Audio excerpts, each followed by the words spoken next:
पहला प्रश्न, वेदांत तथा अष्टावक्र गीता जैसे ग्रंथों द्वारा स्वाध्याय करके यह जाना कि जो पाने योग्य है वह पाया हुआ ही है, उसके लिए प्रयास करना भटकन है। इस निष्ठा को गहन भी किया तो भी आत्मज्ञान क्यों नहीं हुआ? कृपया मार्गदर्शन करें।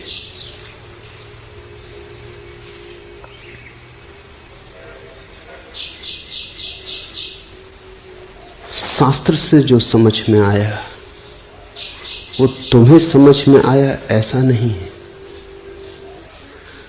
शब्द से जो समझ में आया वह तुम्हारी प्रतीति हो गई ऐसा नहीं है। अष्टावक्र को सुन के बहुतों को ऐसा लगेगा कि अरे तो सब पाया ही हुआ है, लेकिन इससे मिल न जाएगा। अष्टावक्र को सुन के ही लगने से मिलने का क्या संबंध हो सकता है? ये प्रतीति तुम्हारी हो कि मिला ही हुआ है, ये एहसास तुम्हें हो, ये अनुभूति तुम्हारी हो, ये बौद्धिक निष्कर्ष ना हो। बुद्धि तो बड़े जल्दी राजी हो जाती। इससे सरल बात और क्या होगी कि मिला ही हुआ है, चलो झंझट मिटी, अब कुछ खोजने की जरूरत नहीं, ध्यान की जरूरत नहीं, पूजा प्रार्थना की जरूरत नहीं, मिला ही हुआ है। बुद्धि इससे राजी हो जाती, इसलिए नहीं कि बुद्धि समझ गई, बुद्धि राजी हो जाती है क्योंकि मार्ग की अड़चन भी छूटी, साधन का श्रम भी छूटा, उपाय करने की जरूरत भी छूटी। फिर तुम चारों तरफ देखने लगते हो कि अरे अभी तक मिला नहीं। अगर बुद्धि को ही समझने से मिलना था तो फिर अध्यात्म के विश्वविद्यालय हो सकते थे। अध्यात्म का कोई विश्वविद्यालय नहीं, शास्त्र से न मिलेगा, स्वयं की स्वस्फूर्त प्रज्ञा से मिलेगा।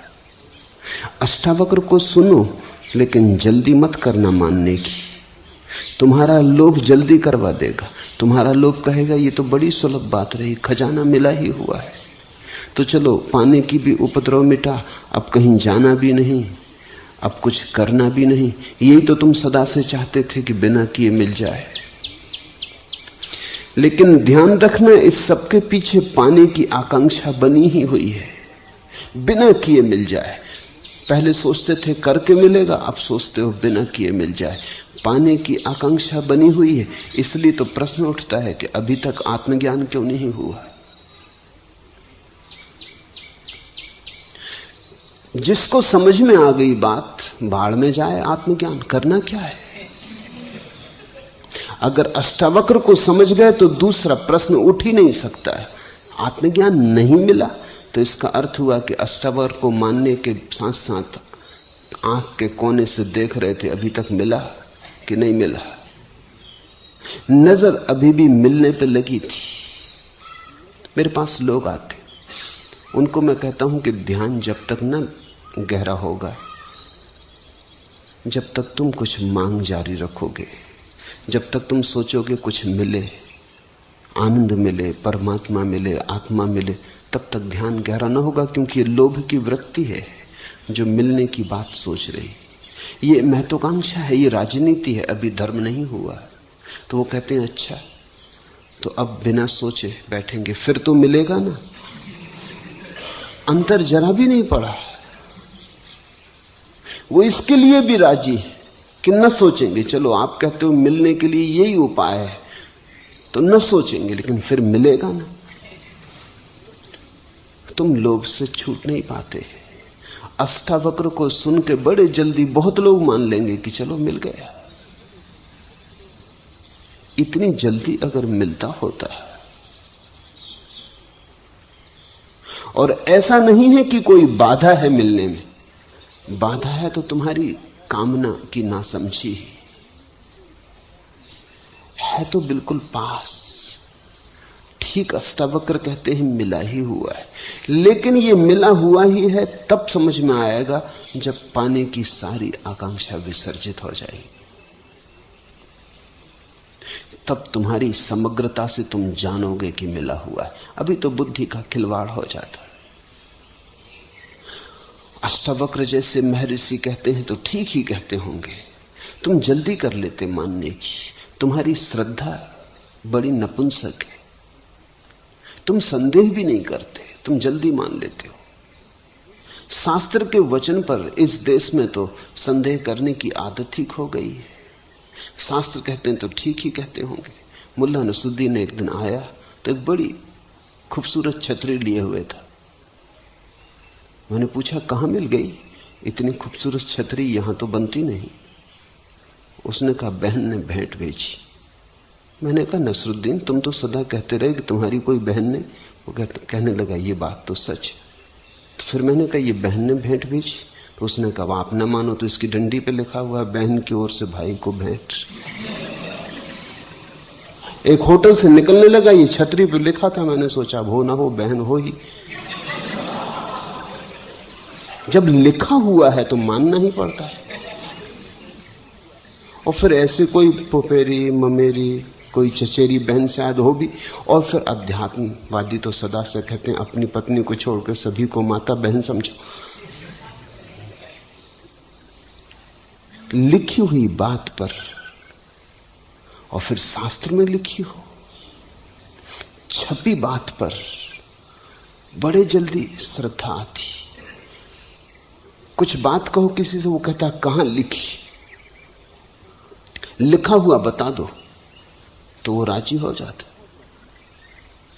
जैसे लिखे होने में कोई बल है। कितनी पुरानी तो लोग राजी हो जाते, जैसे सत्य का पुराना होने से कोई संबंध है। किसने कही? अष्टावक्र ने कही, बुद्ध ने कही, महावीर ने कही, तो फिर ठीक ही कही। तुम थोड़ा भी तो अपनी तरफ से, थोड़ा भी, इंच भर भी जागने का प्रयास नहीं करते। किसी ने कह दी तुमने मान ली, और फिर ऐसी सरल बात कि बिना कुछ किए मिल जाता है। कृष्णमूर्ति को मानने वाले 40 वर्षों से सुन रहे हैं। करीब करीब वे ही के वे लोग, मिला कुछ भी नहीं है। मेरे पास कभी कभी उनमें से कोई आता है तो वो कहता है कि हमें पता है कि सब मिला ही हुआ है, मगर मिलता क्यों नहीं?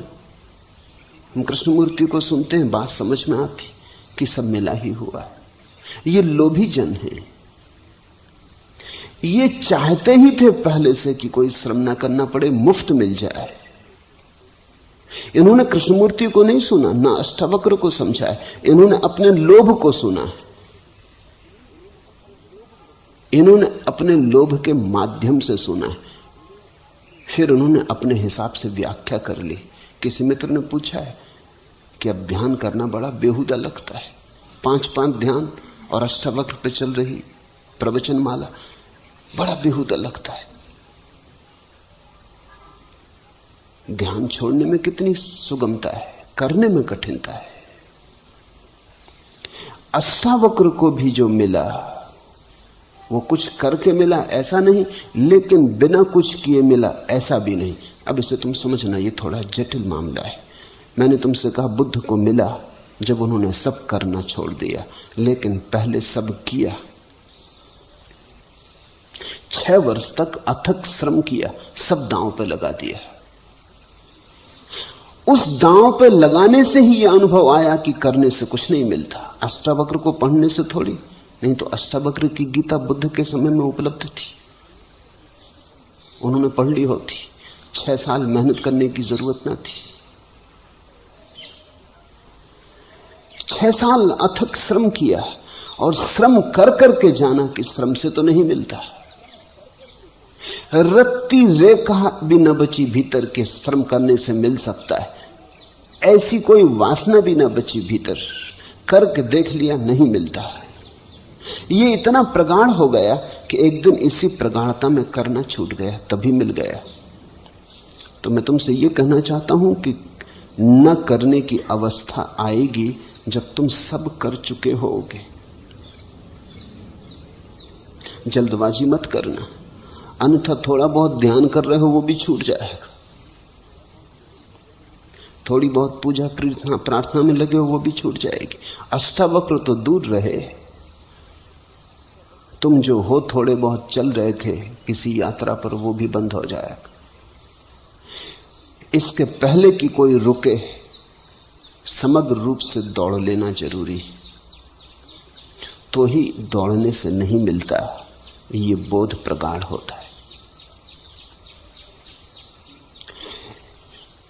छूटता है एक दिन श्रम, लेकिन केवल बुद्धि के समझने से नहीं, तुम्हारा रोआ रोआ, तुम्हारा कण कण समझ लेता है कि व्यर्थ है, उसी घड़ी मिल जाता है।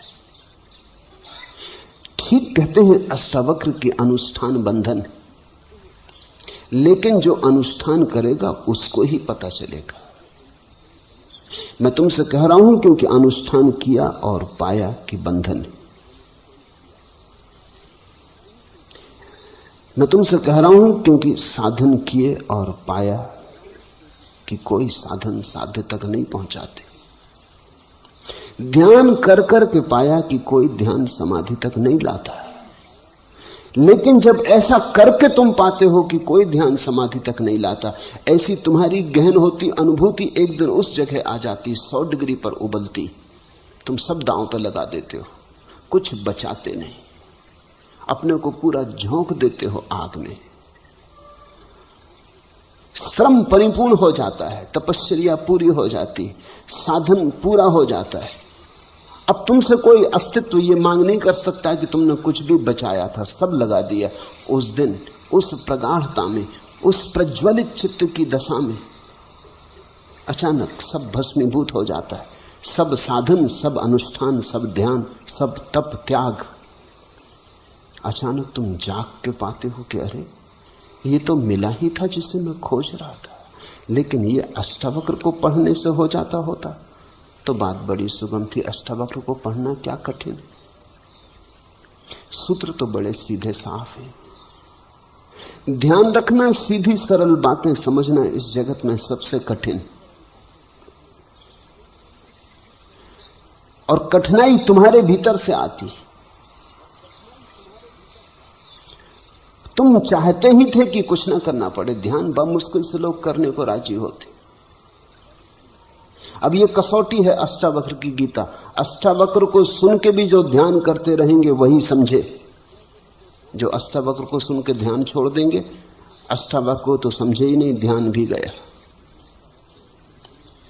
अनुष्ठान करके ही पता चलेगा। अनुष्ठान बंधन, ये तो आखिरी दशा है अनुष्ठान करने की। इससे तुम जल्दबाजी मत कर लेना। वेदांत और अष्टावक्र जैसे ग्रंथों द्वारा स्वाध्याय करके ये जाना, स्वाध्याय करके कहीं किसी ने जाना, पठन पाठन करके किसी ने जाना, शास्त्र शब्दों को सीख लेने से किसी ने जाना, ये जानना नहीं है, ये जानकारी है। जानकारी हुई कहो कि जो पाने योग्य है वो पाया ही हुआ है। अगर जान ही लिया तो बात खत्म हो गई। सूचना मिली, गुदगुदी उठी, लोभ में अंकुर हुआ। लोभ ने कहा अरे हम नाहक मेहनत करते थे, ये अष्टावक्र कहते हैं बिना किए तो चलो बिना किए बैठ जाएं। तो तुम बिना किए बैठ गए।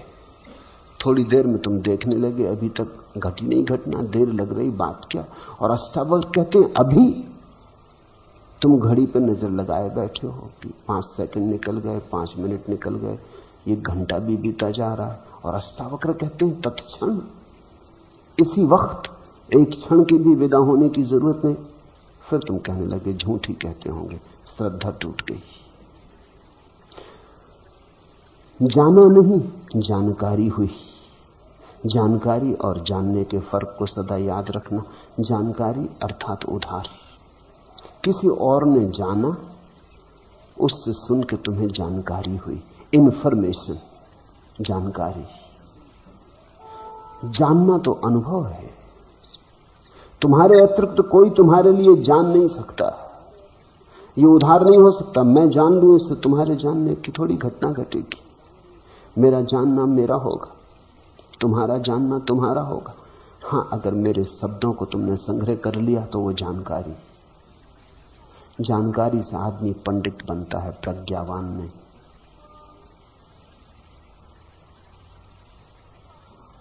ज्ञान का बोझ इकट्ठा हो जाता है, ज्ञान की मुक्ति नहीं। शब्दों का जाल खड़ा हो जाता है, सत्य का सौंदर्य नहीं। शब्द और घेर लेते हैं और बांध लेते हैं, इसलिए तुम पंडित को बड़ा बंधा हुआ पाओगे। खुला आकाश कहां? ये जाना कि जो पाने योग्य है वो पाया ही हुआ है। अगर जान ही लिया तो अब क्या पूछने को बचा? उसके लिए प्रयास भटकन है। अगर ये जान ही लिया तो अब और क्या पूछने को बचा? इस निष्ठा को गहन भी किया। ये निष्ठा या तो होती है या नहीं होती, इसको गहन करने का उपाय नहीं। गहन कैसे करोगे? निष्ठा होती है तो होती है, नहीं होती तो नहीं होती। गहन कैसे करोगे? क्या उपाय है निष्ठा को गहन करने का? संदेह को दबाओगे, संदेह की छाती पे बैठ जाओगे, क्या करोगे? संदेह को झुठलाओगे, मन में प्रश्न उठेंगे, नहीं सुनोगे। भीतर संदेह का कीड़ा काटेगा और कहेगा कि सुनो भी, कहीं बिना मिले बिना किए कुछ मिला है, बैठे बैठे कहीं कुछ हुआ है। कुछ करने से होता है, खाली बैठने से कहीं होता है, मुफ्त कहीं कुछ मिलता है। किन बातों में पड़े हो, किस भ्रांति में भटके हो? उठो, चलो, दौड़ो, अन्यथा जीवन निकल जाएगा। जीवन निकला ही जा रहा है। ऐसे बैठे बैठे मूढ़ की भांति समय मत गमाओ। ये संदेह उठेंगे, इनका क्या करोगे? इनको दबा लोगे, इनको झुठला दोगे, कहोगे कि नहीं सुनना चाहता, इनको अचेतन में फेंक दोगे, तलघरे में छिपा दोगे भीतर, इनके सामने आंख करके न देखोगे। क्या करोगे निष्ठा गहरा करने में? ऐसा ही कुछ करोगे, किसी तरह का दमन करोगे। ये निष्ठा झूठी होगी, इसके नीचे अविश्वास सुलगता होगा। ये निष्ठा ऊपर ऊपर होगी, इसकी झीनी चादर होगी ऊपर, भीतर अविश्वास के संदेह के अंगारे होंगे, वो जल्दी ही इस निष्ठा को जला डालेंगे। ये निष्ठा किसी भी काम की नहीं, इसको तुम गहरा नहीं कर सकते। निष्ठा होती है तो होती है। ऐसा समझो कि कोई आदमी एक वर्तुल खींचे, आधा वर्तुल खींचे, तो क्या तुम उसे वर्तुल कहोगे? आधे वर्तुल को वर्तुल कहा जा सकता है? चाप कहते हैं, वर्तुल नहीं। वर्तुल तो तभी कहते हैं जब पूरा होता।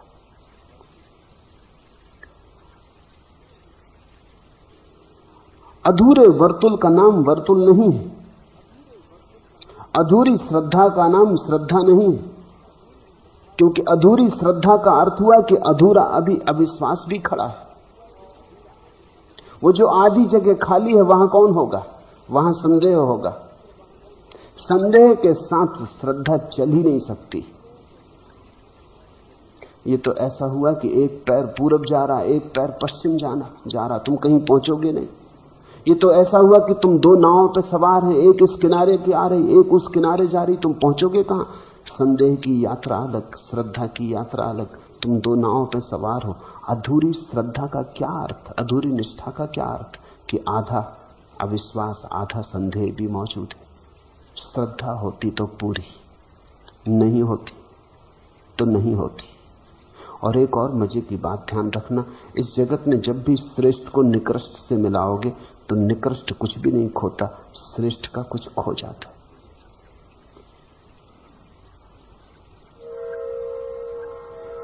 जब भी तुम श्रेष्ठ के साथ निकृष्ट को मिलाओगे तो निकृष्ट की कोई हानि नहीं होती, श्रेष्ठ की हानि हो जाती।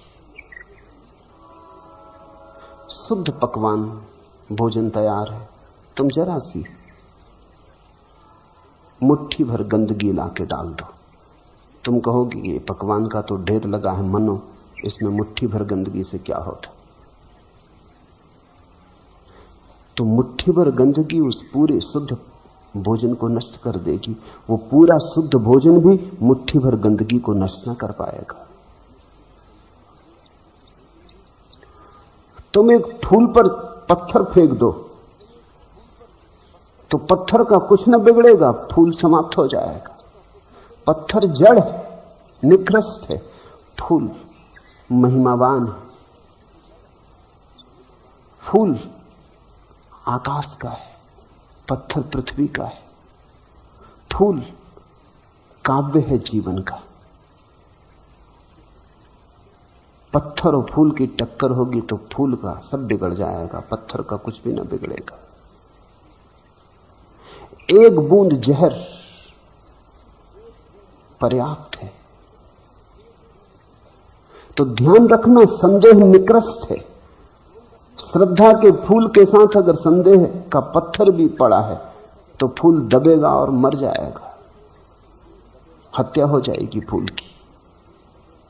तुम ये मत सोचना कि श्रद्धा पत्थर को बदल लेगी, पत्थर फूल को नष्ट कर देगा। निष्ठा या तो होती है या नहीं होती, इसमें दो मत नहीं है। होती है तो सारे जीवन को घेर लेती है, रोए रोए को व्याप्त कर लेती है। निष्ठा व्यापक है फिर, पर ऐसी निष्ठा शास्त्र से नहीं मिलती, न मिल सकती। ऐसी निष्ठा जीवंत अनुभव से मिलती। जीवन के शास्त्र को पढ़ोगे तो मिलेगी, अष्टावक्र को पढ़ने से नहीं। अष्टावक्र को समझ लो, उस समझ को ज्ञान मत समझ लेना। अष्टावक्र को समझ के अपने भीतर संभाल के एक कोने में रख दो। एक कसौटी मिली, ज्ञान नहीं मिला, एक कसौटी मिली। अब जब तुम्हें ज्ञान मिलेगा तब अष्टावक्र की कसौटी पे उसे कसने में तुम्हें सुविधा हो जाएगी। कसौटी सोना नहीं है। तुम जाते हो एक सुनार के पास, देखते हो रखा है काला पत्थर कसौटी का। वो काला पत्थर सोना नहीं है। जब सोना मिलता है तो सुनार उस काले पत्थर पर घिस के देख लेता है कि सोना सोना है या नहीं। अष्टावक्र की बात को समझ के कसौटी की तरह संभाल के रख लो, गांठ बांध लो। जब तुम्हारे जीवन का अनुभव आएगा तो कस लेना। अष्टावक्र की कसौटी उस वक्त काम आएगी। तुम जान पाओगे कि जो हुआ वो क्या हुआ। तुम्हारे पास समझने को भाषा होगी, तुम्हारे पास समझने को उपाय होगा। अष्टावक्र तुम्हारे गवाह होंगे। मैं शास्त्रों को इसी अर्थ में लेता हूं। शास्त्र गवाह है, अनजाना है मार्ग सत्य का। उस अनजाने मार्ग पर तुम्हें कुछ गवाहियां चाहिए। तुम जब पहली दफे स्वयं सत्य के सामने आओगे, सत्य इतना विराट होगा तुम कपोगे, समझ ना पाओगे, तुम जड़मूल से कब जाओगे। बहुत डर है कि तुम पागल हो जाओ। थोड़ा सोचो तो कि एक आदमी जो जन्मों जन्मों से किसी खजाने को खोज रहा था, एक दिन अचानक पाए कि खजाना वहीं गड़ा है जहां वो खड़ा है, वो पागल नहीं हो जाएगा। ये जन्मों जन्मों की खोज व्यर्थ गई और खजाना यहीं गड़ा था जहां मैं खड़ा हूं। तुम थोड़ा सोचो, उस आदमी पे ये आघात बड़ा हो जाएगा। तो इतने दिन में व्यर्थ जिया, तो ये सारा अनंत काल तक जीना एक निरर्थक चेष्टा थी, एक दुख स्वप्न था जिसे मैं खोज रहा था, वो भीतर पड़ा था। क्या ऐसी चोट में, संघात में आदमी पागल न हो जाएगा? उस वक्त अष्टावक्र की मधुर वाणी शीतल करेगी। उस वक्त वेदांत, बुद्ध के वचन, उपनिषद, बाइबल, कुरान तुम्हारे साक्षी होकर खड़े हो जाएंगे। उनकी उपस्थिति में जो नया तुम्हें घट रहा है, तुम उसे समझने में सफल हो पाओगे, अन्यथा अकेले में बड़ी मुश्किल हो जाएगी। शास्त्रों पर मैं बोल रहा हूं इसलिए नहीं कि शास्त्रों को सुन के तुम ज्ञानी हो जाओगे, इसलिए बोल रहा हूं कि ध्यान के मार्ग पर चले हो, आज नहीं कल घटना घटेगी, घटनी ही चाहिए। जब घटना घटे तो ऐसा न हो कि सोना सामने हो और तुम समझ भी ना पाओ। कसौटी तुम्हें दे रहा हूं, इन कसौटियों पर कस लेना। अष्टावक्र शुद्धतम कसौटी है। अष्टावक्र पर निष्ठा नहीं करनी है, अष्टावक्र की कसौटी का उपयोग करना है स्वयं के अनुभव पर। अष्टावक्र को गवाही बनाना है। जीसस ने कहा है अपने शिष्यों से कि जब तुम पहुंचोगे मैं तुम्हारा गवाह रहूंगा। शिष्य को तो फिर भी गलत समझे। शिष्य तो समझे कि हम जब मरेंगे और परमात्मा के स्वर्ग में पहुंचेंगे तो जीसस हमारी गवाही देंगे कि ये मेरे शिष्य हैं, इन्हें भीतर आने दो, ये अपने वाले ईसाई, इनके साथ थोड़ी विशेष अनुकंपा करो, इन पर प्रसाद ज्यादा हो। लेकिन जीसस का मतलब बहुत और था। जीसस ने कहा कि जब तुम पहुंचोगे मैं तुम्हारी गवाही होऊंगा। इसका ये मतलब नहीं कि जीसस वहां खड़े होंगे, लेकिन जीसस ने जो कहा है वो कसौटी की तरह पड़ा रहेगा। जब तुम्हारा अनुभव होगा झट तुम उसे कस लोगे और गुत्थी सुलझ जाएगी। अन्यथा असत्य में भटके हो इतने दिन तक कि तुम्हारी आंखें असत्य की आदी हो गई। सत्य का आघात कहीं तुम्हें तोड़ ना दे, विक्षिप्त ना कर दे। इसे याद रखना, सत्य के बहुत खोजी पागल हो गए। सत्य के बहुत खोजी ठीक उस दशा के करीब जब परमहंस होने को होते हैं तभी पागल हो जाते हैं, विक्षिप्त हो जाते हैं, क्योंकि घटना इतनी बड़ी है, अविश्वसनीय है, भरोसे योग्य नहीं है। जैसे पूरा आकाश टूट पड़े तुम पर, छोटा तुम्हारा पात्र है और विराट तुम्हारे पात्र पर बरस जाए, तुम अस्त व्यस्त हो जाओगे, तुम संभाल ना पाओगे। जैसे सूरज एकदम सामने आ जाए और तुम्हारी आंखें झपक आ जाए, धुंधल का हो जाए, सूरज सामने हो और अंधेरा हो जाए क्योंकि तुम्हारी आंखें बंद हो जाएं, उस घड़ी अष्टावक्र के वचन तुम्हें सूरज को समझने में उपयोगी हो जाएंगे। उस समय तुम्हारे अचेतन में पड़ी अष्टावक्र की वाणी तत्क्षण मुखर हो जाएगी। गूंजने लगेंगे उपनिषद के वचन, गूंजने लगेगी गीता, गूंजने लगेगा कुरान, उठने लगेंगी आयतें। उनकी गंध तुम्हें आश्वस्त करेगी कि तुम घर आ गए हो, घबराने की कोई बात नहीं, ये विराट हो तुम। अष्टावक्र कहते हैं तू व्यापक है, तू विराट है, तू विभु है, तू कर्म शून्य, तू शुद्ध बुद्ध, तू सिर्फ ब्रह्म स्वरूप है। ये वचन उस क्षण व्याख्या बनेंगे। इन पर निष्ठा करने मात्र से, इनको पकड़ लेने मात्र से तुम कहीं भी पहुंचोगे नहीं। और लोभ तुम्हारा भीतर खड़ा है कि आत्मज्ञान हुआ नहीं।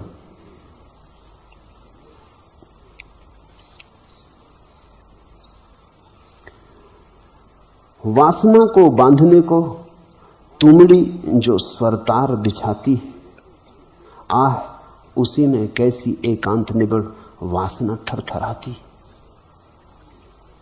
सुनो फिर, वासना को बांधने को तुमड़ी जो स्वरतार बिछाती है, आह उसी में कैसी एकांत निबड़ वासना थरथराती है। तभी तो सांप की कुंडली हिलती नहीं, फंडोलता है।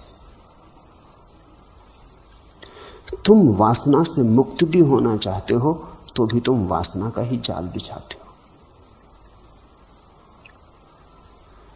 तुम परम शुद्ध बुद्ध होना चाहते हो तो भी लोभ के माध्यम से ही, तो भी वासना ही थरथराती है। आह उसी में कैसी एकांत निबिड़ वासना थरथराती है। वासना को बांधने को तुमड़ी जो स्वरतार बिछाती। तुम परमात्मा को पाने चलते हो, लेकिन तुम्हारे पाने का ढंग वही है जो धन पाने वाले का होता है। तुम परमात्मा को पाने चलते हो, लेकिन तुम्हारी वासना कामना वही है जो पदार्थ को पाने वाली की होती। संसार को पाने वाले की जो दीवानगी होती है, वही दीवानगी तुम्हारी। वासना विषय बदल लेती है, वासना नहीं बदलती। सुन के अष्टावक्र को तुम्हारी वासना कहती, अरे ये तो बड़ा शुभ हुआ, हमें पता ही न था कि जिसे हम खोज रहे हैं वो मिला ही हुआ, तब बस बैठ जाएं। फिर तुम प्रतीक्षा करते हो अब मिले, अब मिले, अब मिले। कैसी वासना थरथराती। अब मिले तो तुम समझे ही नहीं। फिर से सुनो अष्टावक्र को। अष्टावक्र कहते हैं मिला ही हुआ है। लेकिन इसे तुम कैसे सुनोगे, कैसे समझोगे? तुम्हारी वासना तो थरथरा रही है। जब तक तुम अपनी वासना में दौड़ ना लो, दौड़ दौड़ के वासना की व्यर्थता देख ना लो, दौड़ो और गिरो और लहूलुहान ना हो जाओ, हाथ पैर ना तोड़ लो, तब तक तुम नहीं समझ पाओगे। वासना के अनुभव से जब वासना व्यर्थ हो जाती, थक के गिर जाती और टूट जाती, उस निर्वासना के क्षण में तुम समझ पाओगे कि जिसे तुम खोजते हो वो मिला ही हुआ है। अन्यथा तुम तोते हो जाओगे। इससे कोई फर्क नहीं पड़ता कि तुम हिंदू तोते हो कि मुसलमान की, ईसाई की, जैन की, बौद्धिस्ट से कुछ फर्क नहीं पड़ता। तोते यानी तोते। तोते को तुम चाहो तो बाइबल रटा दो और तोते को तुम चाहो तो गीता रटा दो। तोता तोता है, वो रट के दोहराने लगेगा। मंदिर के भीतर वे सब धुले पुछे, उघड़े अवलिप्त, खुले गले से मुखर स्वरों में अति प्रगल्भ गाते जाते थे राम नाम। भीतर सब गूंगे बहरे अर्थहीन जलपक, निर्बोध अयाने नाटे, बाहर पर बाहर जितने बच्चे उतने ही बड़ बोले। मंदिरों में देखो, मंदिर के भीतर वे सब धुले पुछे, उघड़े अवलिप्त। कैसे लोग निर्दोष मालूम पड़ते हैं मंदिर में। उन्हीं शक्लों को बाजार में देखो, उन्हीं को मंदिर में देखो। मंदिर में उनका आवरण भिन्न मालूम होता है। खुले गले से मुखर स्वरों से अति प्रगल्भ गाते जाते थे राम नाम। देखा तुमने माला लिए किसी को राम नाम जपते, राम चदरिया ओढ़े, चंदन तिलक लगाए, कैसी शुभ्र लगती प्रतिमा। इन्हीं सज्जन को बाजार में देखो, भीड़ भाड़ में देखो, पहचान भी ना पाओगे। लोगों के चेहरे अलग अलग हैं। बाजार में एक चेहरा ओढ़ लेते हैं, मंदिर में एक चेहरा ओढ़ लेते हैं। अति प्रगल्भ गाते जाते थे राम नाम। भीतर सब गूंगे बहरे अर्थहीन जलपक, निर्बोध अयाने नाटे, पर बाहर जितने बच्चे उतने ही बड़ बोले। जानकारी तुम्हें तोता बना सकती, बड़ बोला बना सकती। जानकारी तुम्हें धार्मिक होने की भ्रांति दे सकती, धोखा दे सकती, लेकिन ज्ञान उसे मत मान लेना। और जानकारी के आधार पर तुम जो निष्ठा संभालोगे, वो निष्ठा संदेह के ऊपर बैठी होगी, संदेह के कंधे पर सवार होगी। वो निष्ठा कहीं सत्य के द्वार तक ले जाने वाली नहीं। उस निष्ठा पर बहुत भरोसा मत करना। वो निष्ठा दो कौड़ी की है। निष्ठा आनी चाहिए स्वानुभव से। निष्ठा आनी चाहिए शुद्ध निर्विकार स्वयं की ध्यान अवस्था से।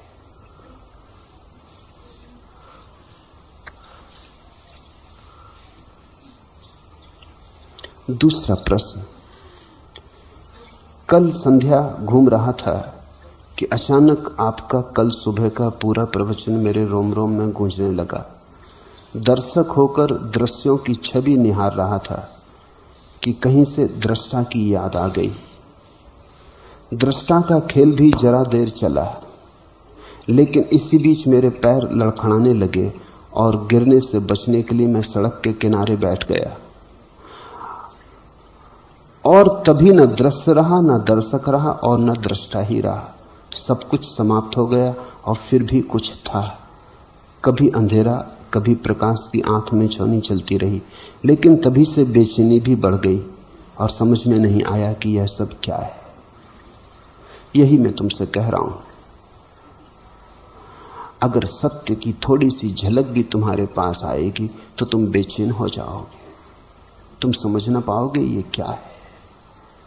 न समझ पाए कि क्या है तो गहन अशांति पकड़ लेगी।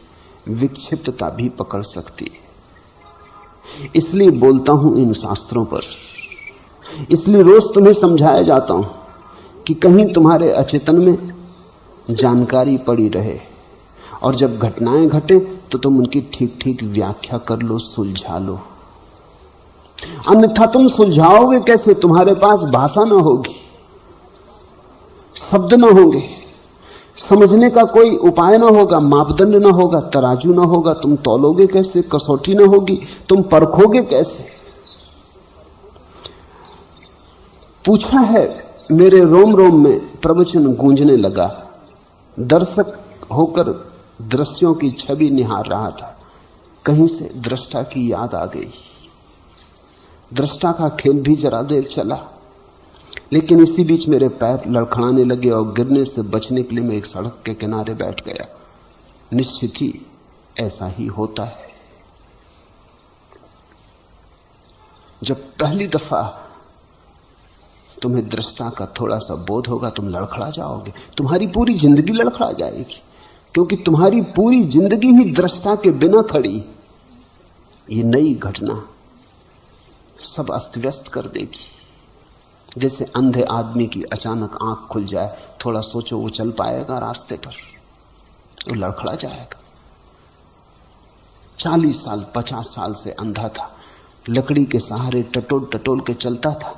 अंधे में चलने की धीरे धीरे क्षमता आ गई थी, अंधेपन के साथ ही कुशल हो गया था, आवाजें समझ लेता था, रास्तों के मोड़ पहचान में आ गए थे, कान के द्वारा आंख का काम लेना सीख गया था। 50 साल से सब ठीक व्यवस्थित हो गया था। एक जिंदगी है अंधे की, तुम उसकी कल्पना भी नहीं कर सकते। प्रकाश विहीन, रंग विहीन, रूप विहीन, आकार विहीन, सिर्फ ध्वनि के माध्यम पर टिकी। उसकी एक ही भाषा है, ध्वनि। तो उसी के आधार पर उसने अपना सारा जीवन संरचित कर लिया था। आज अचानक सुबह वो जा रहा है बाजार, उसकी अचानक आंख खुल जाए, थोड़ा सोचो क्या होगा? उसका सारा संसार झरभरा के गिर पड़ेगा। उसकी ध्वनि का सारा लोक एकदम अस्त व्यस्त हो जाएगा। ये घटना इतनी बड़ी होगी, आंख का खुलना, लोगों के चेहरे दिखाई पड़ने, रंग दिखाई पड़ने, सूरज की किरणें, धूप छांव, ये भीड़ भाड़, इतने लोग, बसें, कारें, साइकिलें, वो एकदम घबरा जाएगा। ये इतना बड़ा आघात होगा उसके ऊपर कि उसकी छोटी सी दुनिया जो ध्वनि के सहारे बनी थी, वो कहीं दब जाएगी, पिछड़ जाएगी, मर जाएगी, कुचल जाएगी। वो वहीं थरथरा के बैठ जाएगा, लड़खड़ा के गिर पड़ेगा, शायद घर ना आ सके या बेहोश हो जाए। और ये उदाहरण कुछ भी नहीं। जब तुम्हारे जीवन में दृष्टा का प्रवेश होगा, एक किरण भी दृष्टा की आएगी, तो ये उदाहरण कुछ भी नहीं है, वो घटना और भी बड़ी है। भीतर की आंख खुल रही, तुमने उस भीतर की आंख के बिना ही अपना एक संसार रच लिया है। अचानक वो भीतर की आंख खुलते ही तुम्हारे सारे संसार को गलत कर देगी। तुम चौंक के अवाक रह जाओगे। जिसने पूछा है ठीक ही पूछा और अनुभव से पूछा है। इसे ख्याल करना, प्रश्न दो तरह के होते हैं, एक तो सैद्धांतिक होते हैं, उनका कोई बड़ा मूल्य नहीं होता।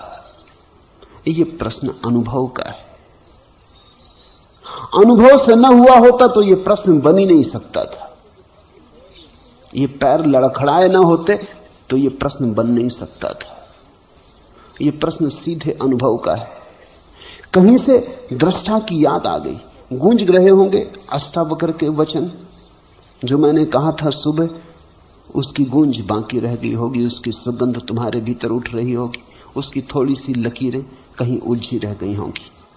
आ गई कहीं से दृष्टा की याद। दृष्टा का खेल थोड़ी देर चला, शायद क्षण भर ही चला हो। वो क्षण भी बहुत लंबा मालूम होता है जब खेल दृष्टा का चलता है, क्योंकि दृष्टा समयातीत है। यहां घड़ी में क्षण बीतता है, वहां दृष्टा होने में ऐसा लग सकता है कि सदियां बीत गई। ये घड़ी वहां काम नहीं आती। ये घड़ी भीतर की आंख के लिए नहीं बनी। थोड़ी देर खेल चला, लेकिन इसी बीच मेरे पैर लड़खड़ाने लगे, जिनसे बचने के लिए मैं सड़क के किनारे बैठ गया। ये लड़खड़ाहट बताती है कि घटना घटी। प्रश्न पूछने वाले ने सुन के प्रश्न नहीं पूछा है, पढ़ के प्रश्न नहीं पूछा है, कुछ घटा। और तभी न दृश्य रहा, न दर्शक रहा, न दृष्टा रहा। उस लड़खड़ाहट में सब बिखर गया, सब खो गया। ऐसी घड़ी में ही कभी विक्षिप्तता आ सकती है, अगर धीरे धीरे अभ्यास न हो। अगर रत्ती रत्ती हम इसको आत्मसात न करते चले और ये एकदम से फूट पड़े तो विस्फोट हो सकता है।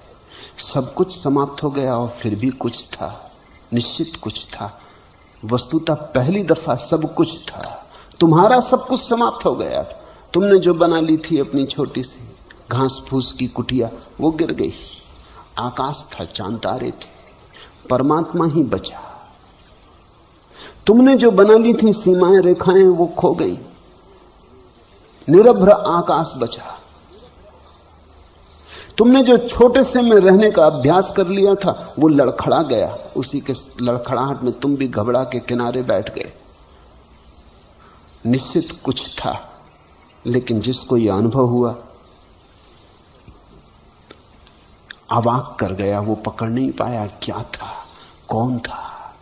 तुम्हें ख्याल है, कभी कभी ऐसा होता, सुबह अचानक कोई तुम्हें जगा दे, जब तुम गहरी नींद में सोए थे, 5 बजे हो, तुम गहरी नींद में थे, रात की सबसे गहरी घड़ी थी, कोई अचानक जगा दे, कोई शोरगुल हो जाए, रास्ते पर कोई बम फूट जाए, कोई कार टकरा जाए द्वार पर, कोई शोरगुल हो जाए, तुम अचानक से जग जाओ, अचानक नींद से एकदम होश में आ जाओ, नींद की गहराई से तीर की तरह आ जाओ। साधारणतः हम जब आते हैं नींद की गहराई से तो धीरे धीरे आते हैं। पहले गहरी नींद छूटती है, फिर धीरे धीरे सपने तैरना शुरू होते, फिर सपनों में हम थोड़ी देर रहते हैं। इसलिए तुम्हें सुबह के सपने याद रहते हैं, रात के सपने तुम्हें याद नहीं रहते, क्योंकि सुबह के सपने बहुत हल्के होते और नींद और जागरण के ठीक मध्य में होते।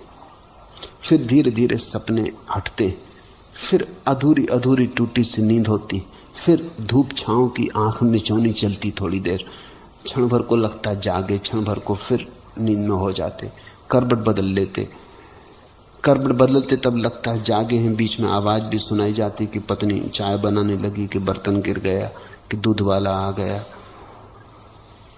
कि राह से कोई गुजर रहा, कि नौकरानी ने दस्तक दी, कि बच्चे स्कूल जाने की तैयारी करने लगे। फिर करवट लेके फिर तुम एक गहराई में डुबकी लगा जाते। ऐसा धीरे धीरे धीरे धीरे सतह पर आते हो, फिर तुम आंख खोलते हो। लेकिन अगर कभी कोई अचानक घटना घट जाए तो तुम तीर की तरह गहराई से सीधे जागरण में आ जाते हो। आंख खोल के तुम्हें लगेगा अचानक तुम कहां हो, कौन हो। एक क्षण को कुछ समझ में ना आएगा। ऐसा तुम्हें सबको हुआ होगा कभी किसी घड़ी में। कौन हूं, नाम पता भी याद नहीं आता, कहां हूं ये भी समझ में नहीं आता, जैसे किसी अजनबी दुनिया में अचानक आ गए।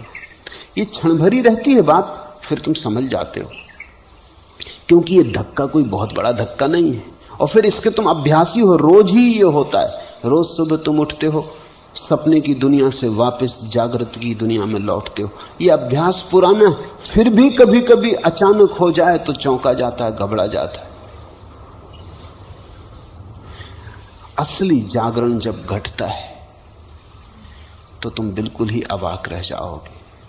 तुम्हें कुछ समझ में ना आएगा क्या हो रहा है, सब सन्नाटा और शून्य हो जाएगा। लेकिन ठीक हुआ, न दृष्टा रहा, न दर्शक, न दृश्य, सब कुछ समाप्त हो गया। फिर भी कुछ था। इस कुछ को ही तुम व्याख्या कर सको, इसलिए इतने शास्त्रों पर मैं बोल रहा हूं। इस कुछ की ही तुम व्याख्या करने में समर्थ हो जाओ, इस कुछ को तुम अर्थ दे सको, इस कुछ की तुम प्रतिभिज्ञा कर सको। परिभाषा कर सको, नहीं तो ये कुछ तुम्हें डुबा लेगा, तुम बाढ़ में बह जाओगे। तुम्हारे पास खड़े होने को कोई जगह रहे, इसलिए इतनी बातें कह रहा हूं।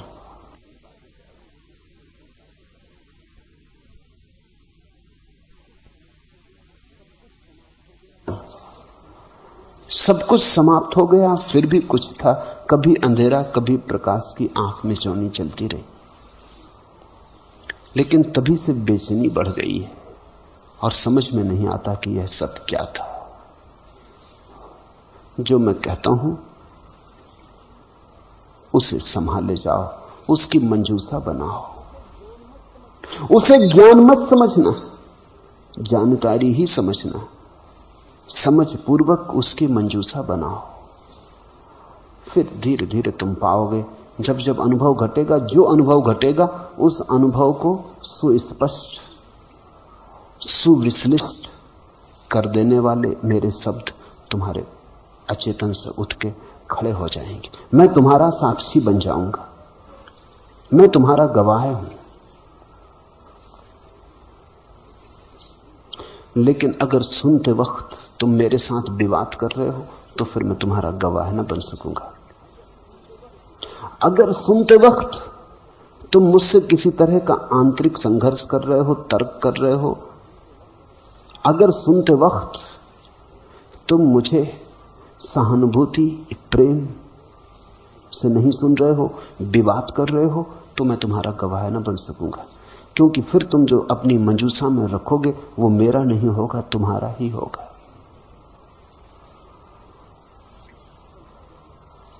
कल रात ऑस्ट्रेलिया से आए एक मनोवैज्ञानिक ने संन्यास लिया।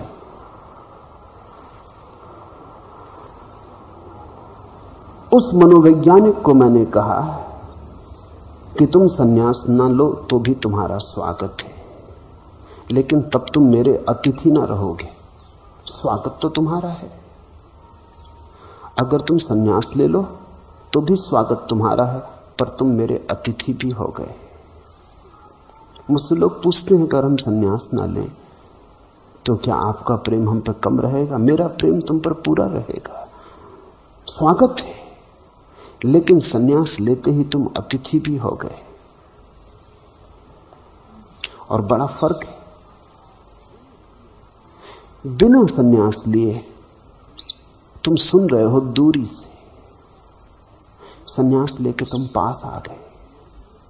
बिना संन्यास लिए तुम सुन रहे हो, अपनी बुद्धि से विश्लेषण कर रहे हो, तुम छांट रहे हो मैं जो कह रहा हूं। उसमें तो तुम्हें मन भाता है वो रख लेते हो, जो मन नहीं भाता वो छोड़ देते हो। और संभावना इसकी है कि जो तुम्हें मन नहीं भाता वही काम पड़ने वाला है, क्योंकि तुम्हें जो मन भाता है वो तुम्हें बदल नहीं सकता। तुम्हें मन भाता है उसका अर्थ है तुम्हारे अतीत से मेल खाता है। जो तुम्हारे अतीत से मेल नहीं खाता वही तुम्हारे भीतर क्रांति की किरण बनेगा। जो तुमसे मेल नहीं खाता वही तुम्हें रूपांतरित करेगा। जो तुमसे बिल्कुल मेल खा जाता है वो तुम्हें मजबूत करेगा, रूपांतरित नहीं करेगा। तो तुम चुन रहे हो, तुम सोचते हो तुम बुद्धिमान हो। बुद्धिमान कभी कभी बड़ी नासमझियां करते हैं। वो चुन रहे हैं, बैठे वो चुनते रहते हैं। अपने मतलब का जो वो संभाल लेंगे, जो अपने मतलब का नहीं उससे हमें क्या लेना देना। लेकिन मैं तुमसे फिर कहता हूं, जो तुम्हें लगता है तुम्हारे मतलब का नहीं वही किसी दिन तुम्हारे काम पड़ेगा। आज तुम्हारे पास उसको समझने का भी कोई उपाय नहीं, क्योंकि तुम्हारे पास उसका कोई अनुभव नहीं। फिर भी मैं कहता हूं संभाल के रख लो।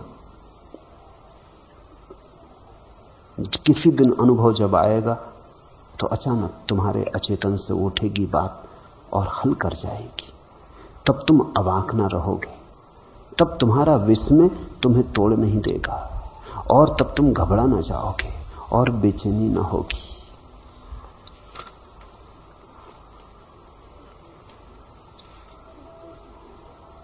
ऊपर ही ऊपर जो हवा ने गाया, देवदारू ने दोहराया, जो हिम चोटियों पर झलका, जो सांझ के आकाश से छलका, वह किसने पाया?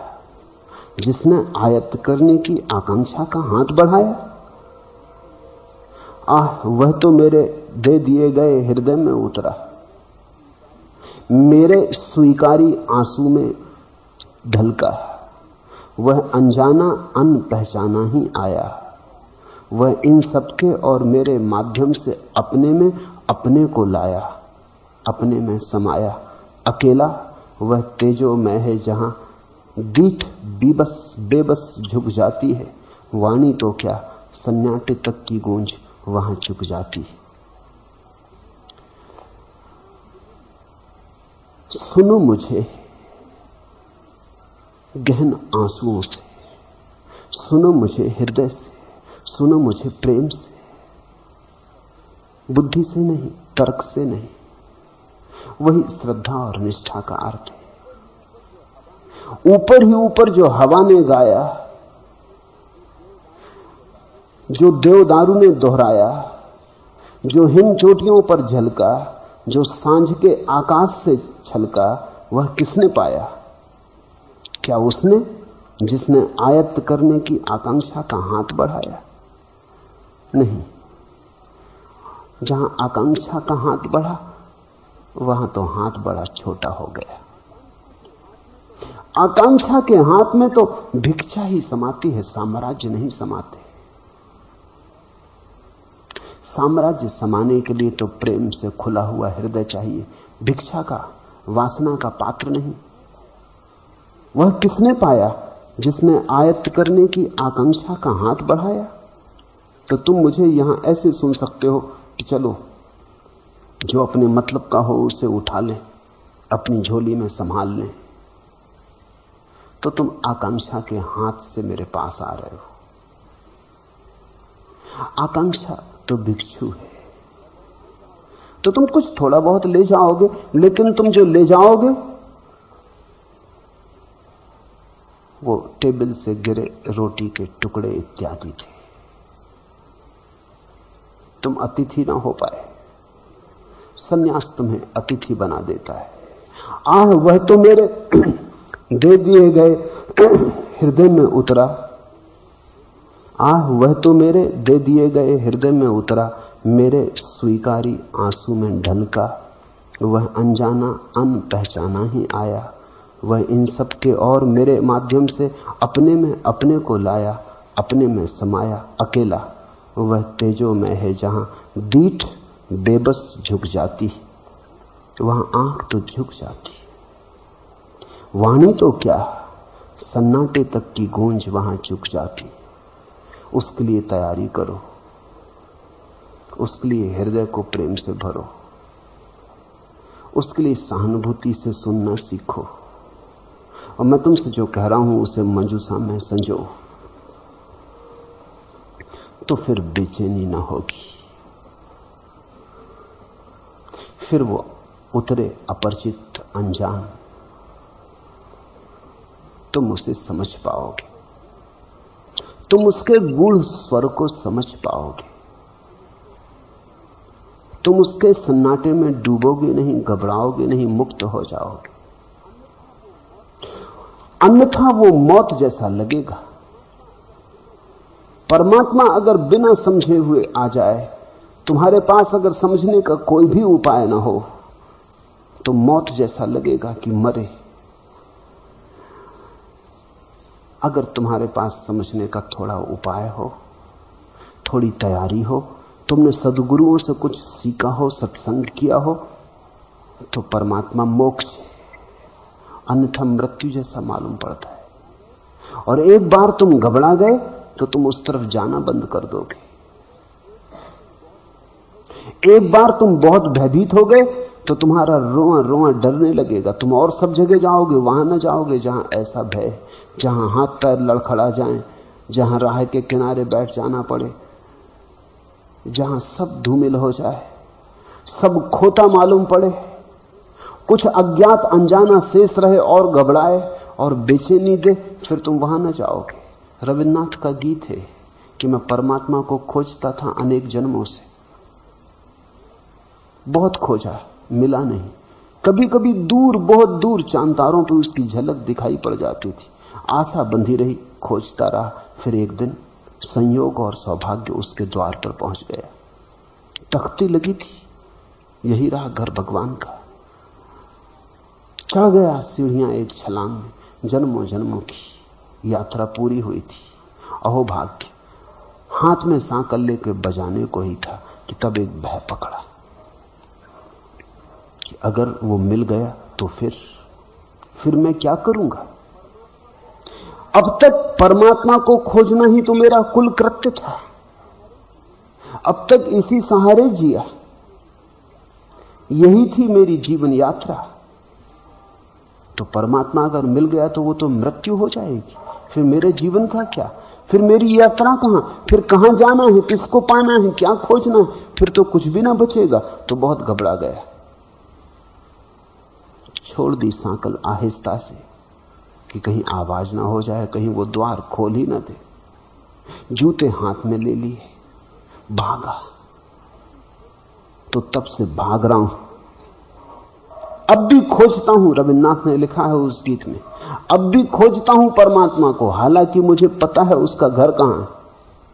उस जगह को भर छोड़ के सब जगह खोजता हूं, क्योंकि खोजना ही जीवन है। उस जगह भर जाने से बचता हूं, उस घर की तरफ भर नहीं जाता, वहां से किनारा काट लेता हूं और सब जगह पूछता फिरता हूं परमात्मा कहां है। और मुझे पता है कि परमात्मा कहां है। मेरे देखे बहुत लोग अनंत जन्मों की यात्रा में कई बार उस घर के करीब पहुंच गए, लेकिन घबरा गए।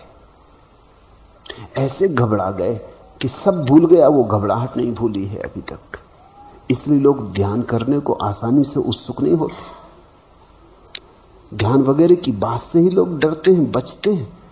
परमात्मा शब्द का औपचारिक उपयोग कर लेते हैं, लेकिन परमात्मा को कभी जीवन की गहरी खोज नहीं बनने देते। मंदिर मस्जिद हो आते हैं, सामाजिक औपचारिकता है, लोकाचार, जाना चाहिए इसलिए चले जाते हैं। लेकिन कभी मंदिर को, मस्जिद को हृदय में नहीं बसने देते, उतना खतरा मोल नहीं लेते, दूर दूर रखते हैं परमात्मा को।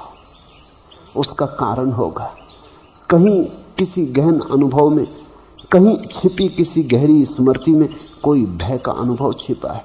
कभी लड़खड़ा गए होंगे उसके घर के पास। अब जिन मित्र को यह अनुभव हुआ है, अगर वो ठीक से न समझें तो घबराने लगेंगे। अब रास्ते पर ऐसा घबरा के बैठ जाना, हाथ पैर कब जाना, हृदय का जोर से धड़कने लगना, श्वास का बेतहासा चलने लगना, कुछ से कुछ हो जाए, ऐसे ध्यान से दूर ही रहना अच्छा। ये तो झंझट की बात है। फिर लौट आए सो ठीक, अगर न लौट पाए तो, अगर ऐसे ही बैठे रह जाएं रास्ते के किनारे तो लोग पागल समझ लेंगे। घड़ी दो घड़ी तो ठीक, फिर पुलिस आ जाएगी, फिर पास पड़ोस के लोग कहेंगे अब इनको उठाओ अस्पताल भेजो, क्या हो गया। चिकित्सक इंजेक्शन देने लगेंगे कि इनका होश खो गया, कि मस्तिष्क खराब हो गया। मेरे एक मित्र ने लिखा है, सन्यासी है, कि यहां से गए तो नाचते हुए आनंदित होकर गए। घर के लोगों ने कभी उन्हें नाचते और आनंदित तो देखा नहीं था। जब वो घर नाच से आनंदित पहुंचे, लोगों ने समझा पागल हो गए। घर के लोगों ने एकदम दौड़ कर उनको पकड़ लिया कि बैठो, क्या हो गया तुमको। अरे उन्होंने कहा मुझे कुछ हुआ नहीं, मैं बड़ा प्रसन्न हूं, आनंदित। वो जितने ज्ञान की बातें करें, घर के लोग उतने संदिग्ध हुए कि गड़बड़ हो गई। वो उन्हें घर से न निकलने दें, जबरदस्ती उनको अस्पताल में भर्ती करवा दिया। उनका पत्र आया कि मैं बड़ा हंस रहा हूं यहां अस्पताल में, ये खूब मजा है, मैं दुखी था, मुझे कोई अस्पताल न लाया, अब मैं प्रसन्न हूं तो लोग मुझे अस्पताल ले आए। मैं देख रहा हूं खेल, मगर वो समझते हैं कि मैं पागल हूं, और जितना वो मुझे समझते हैं कि पागल हूं, उतनी मुझे हंसी आती। जितनी मुझे हंसी आती वो समझते हैं बिल्कुल गए काम से। ठीक हुआ जो पूछ लिया। घबराना मत, ये अनुभव धीरे धीरे शांत हो जाएगा। साक्षी भाव रखना, ऐसा स्वाभाविक है।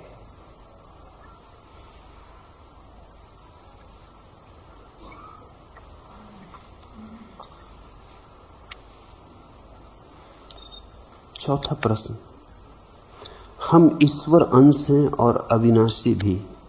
कृपया बताएं कि यह अंश मूल से कब, क्यों और कैसे बिछड़ा, और अंश का मूल से पुनर्मिलन, कभी न बिछड़ने वाला मिलना संभव है या नहीं। यदि संभव है तो अंश को मूल में मिला देने की कृपा करें कि बार बार इस कोलाहल में आके भयभीत न होना पड़े।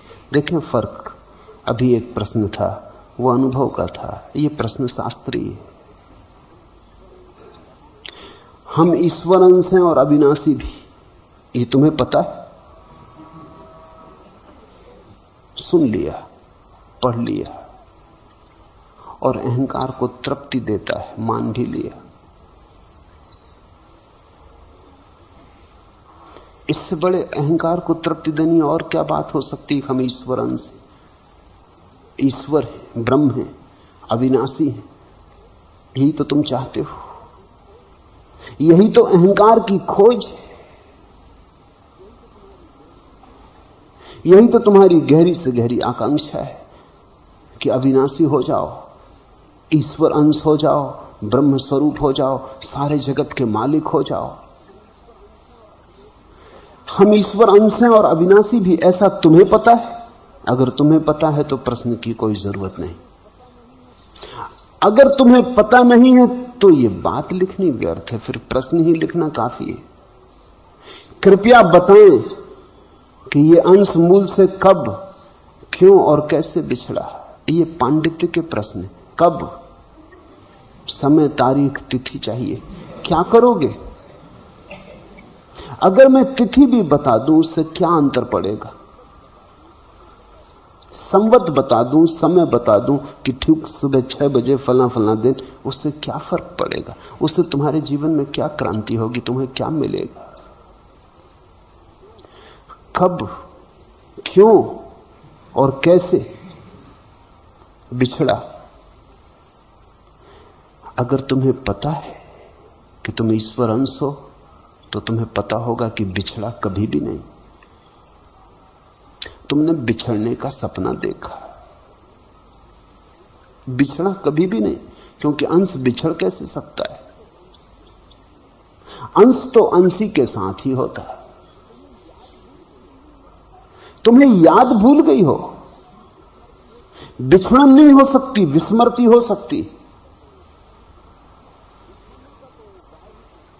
बिछुड़ने का तो उपाय ही नहीं है। हम जो हैं वही हैं,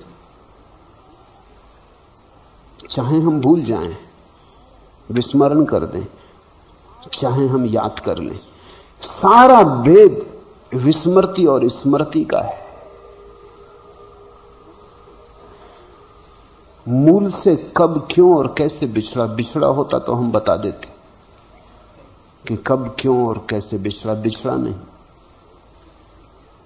रात तुम सोए, तुमने सपना देखा कि सपने में तुम घोड़े हो गए। अब सुबह तुम पूछो कि हम घोड़े क्यों, कैसे, कब हुए, तो बहुत मुश्किल की बात है।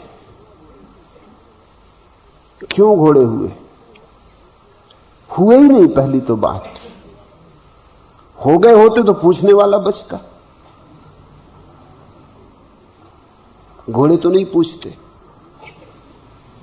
तुम कभी हुए नहीं, सिर्फ सपना देखा। सुबह जाग के तुमने पाया कि अरे खूब सपना देखा। जब तुम सपना देख रहे थे तब भी तुम घोड़े नहीं थे, याद रखना। हालांकि तुम बिल्कुल ही लिप्त हो गए थे उस भाव में कि घोड़ा हो गया। यही तो अष्टावक्र की मूल धारणा है। अष्टावक्र कहते हैं जिस बात से भी तुम अपने मैं भाव को जोड़ लोगे वही हो जाओगे। देहाभिमान तो देह हो गए, कहा मैं देह हूं तो देह हो गए। ब्रह्माभिमान, कहा कि मैं ब्रह्म हूं तो ब्रह्म हो गए। तुम जिससे अपने मैं को जोड़ लेते हो वही हो जाते हो। सपने में तुमने घोड़े से जोड़ लिया, तुम घोड़े हो गए। अभी तुमने शरीर से जोड़ लिया तो तुम आदमी हो गए। लेकिन तुम हुए कभी भी नहीं हो तो तुम वही जो तुम हो। जस के तस, वैसे के वैसे। तुम्हारे स्वभाव में तो कहीं कोई अंतर नहीं पड़ा है।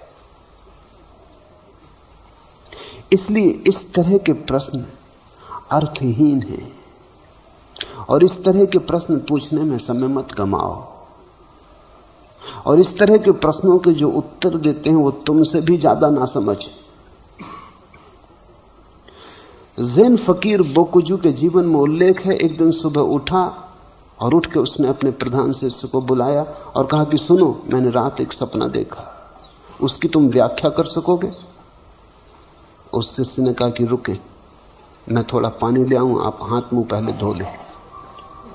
वो मटकी में पानी भर लाया और गुरु का उसने हाथ मुंह धुलवा दिया। जब वो हाथ मुंह धुला रहा था तभी दूसरा शिष्य पास से गुजरता था। गुरु ने कहा सुनो, मैंने रात एक सपना देखा, तुम उसकी व्याख्या करोगे? उसने कहा कि ठहरो, एक कप चाय ले लेना, आपके लिए अच्छा रहेगा। वो एक कप चाय ले आया। गुरु खूब हंसने लगा। उसने कहा कि अगर तुमने व्याख्या की होती मेरे सपने की तो मार के बाहर निकाल देता। सपने की क्या व्याख्या, अब देख भी लिया, जाग भी गया, अब छोड़ो पंचायत। शिष्यों ने बिल्कुल ठीक उत्तर दिए। वो कसौटी थी, वो परीक्षा थी उनकी, वो परीक्षा का क्षण आ गया था।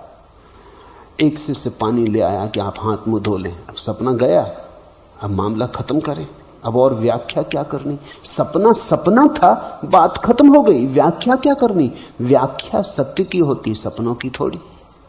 झूठ की क्या व्याख्या हो सकती है? जो हुआ ही नहीं उसकी क्या व्याख्या हो सकती है? इतना काफी है कि जान लिया सपना था, हाथ मुंह धो लें, अब बाहर आ ही जाएं। जब आ ही गए, दूसरे युवक ने भी ठीक किया कि चाय ले आया कि हाथ मुंह तो धुल गया लेकिन लगता है थोड़ी नींद बाकी, आप ठीक से चाय पी लें, बिल्कुल जाग जाएं।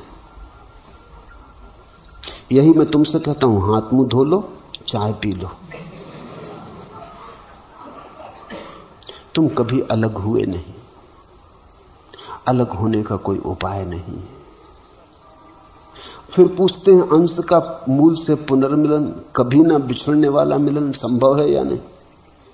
जब तुम बिछड़े ही नहीं तो मिलन की बात ही बकवास है। इसलिए तो अष्टावक्र कहते हैं कि मुक्ति का अनुष्ठान, मुक्ति का बंधन।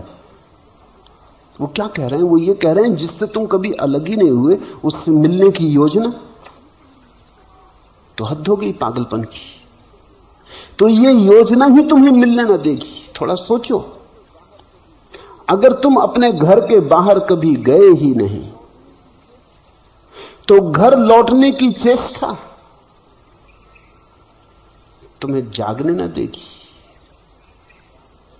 एक शराबी रात घर लौटा, ज्यादा पी गया, दरवाजे पर टटोल के तो देखा लेकिन समझ में ना आया अपना मकान है। उसकी मां ने दरवाजा खोला तो उसने कहा, हे बूढ़ी मां, मुझे मेरा घर का पता बता दे। वो बूढ़ी कहने लगी, तू मेरा बेटा है, मैं तेरी मां हूं पागल, ये तेरा घर है। उसने कहा कि मुझे भरमाओ मत, मुझे भटकाओ मत। इतना मुझे पक्का है कि घर यहीं कहीं है, लेकिन कहां? मोहल्ले के लोग इकट्ठे हो गए, लोग समझाने लगे। अब शराबी को समझाने की जरूरत नहीं होती। शराबी को जो समझाएं वो भी शराब पिए। वो समझाने लगे कि यही तेरा घर है, सिद्ध करने लगे, प्रमाण जुटाने लगे कि देख ये देख। इतनी बात समझ ही नहीं रहे कि वो आदमी शराब पिए, कहां प्रमाण। उसे न मालूम क्या क्या दिखाई पड़ रहा है जिसकी तुम सोच भी नहीं कर सकते। जो तुम्हें दिखाई पड़ रहा है उसे दिखाई पड़ ही नहीं रहा, वो किसी दूसरे लोक में है। वो अपनी मां को नहीं पहचान रहा, क्या खाक अपने घर को पहचानेगा? वो अपने को नहीं पहचान रहा,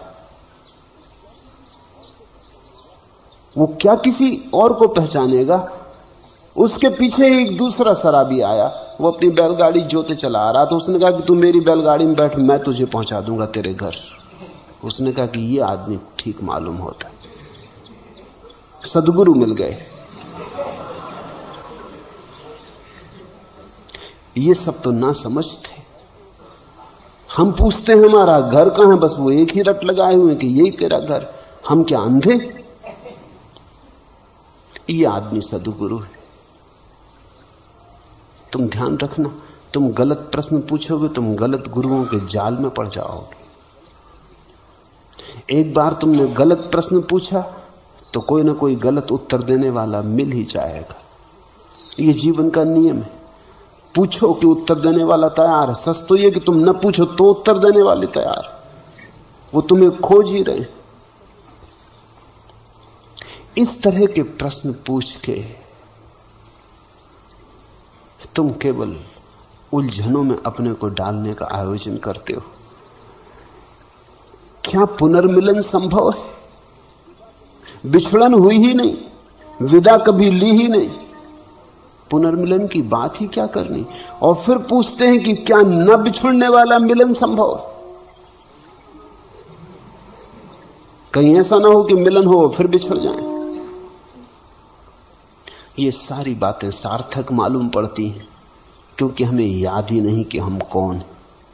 परमात्मा अगर भिन्न हो तो ये बातें सब सच हैं। परमात्मा तुम्हारा स्वभाव है। स्वभाव को भूल सकते हैं हम।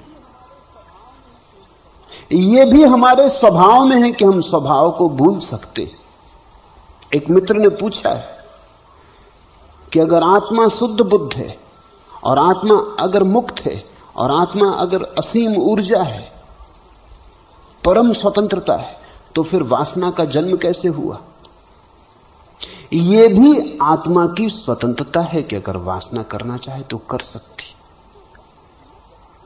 अगर आत्मा वासना न कर सके तो परतंत्र हो जाएगी। थोड़ा सोचो। संसार तुम्हारी स्वतंत्रता है, तुमने चाहा तो हो गया। तुम्हारी चाह मुक्त है। तुम चाहो तो अभी ना हो जाए, तुम चाहो तो अभी फिर हो जाए। तो मैं तुमसे ये नहीं कह सकता कि न बिछुड़ने वाला मिलन कैसे होगा। बिछड़न तो कभी हुई नहीं है, लेकिन आत्मा की ये परम स्वतंत्रता है कि वो जब चाहे जिस चीज को भूल जाए और जिस चीज को चाहे याद कर ले। अगर आत्मा की ये संभावना न हो तो आत्मा सीमित हो जाएगी, उसकी मुक्ति बंधित हो जाएगी, उस पर आरोपण हो जाएगा, उपाधि हो जाएगी। पश्चिम में एक विचारक हुआ दिदरो। उसने सिद्ध किया है कि ईश्वर पूर्ण शक्तिमान नहीं, सर्वशक्तिमान नहीं। उसने तर्क जो दिए हैं वो ऐसे हैं कि लगेगा कि बात ठीक कह रहा। जैसे वो कहता क्या ईश्वर 2 और 2 के जोड़ से 5 बना सकता है? ये अपने को भी अड़चन मालूम होती है कि 2 और 2 से 5 ईश्वर भी कैसे बनाएगा? तो फिर सर्वशक्तिमान कैसा? 2 और 2 4 ही होंगे। क्या ईश्वर एक त्रिकोण में 4 कोण बना सकता? कैसे बनाएगा? 4 कोण बनाएगा तो वो त्रिकोण नहीं रहा, त्रिकोण रहेगा तो 4 कोण बन नहीं सकते उसमें, तो सीमित हो गया ईश्वर।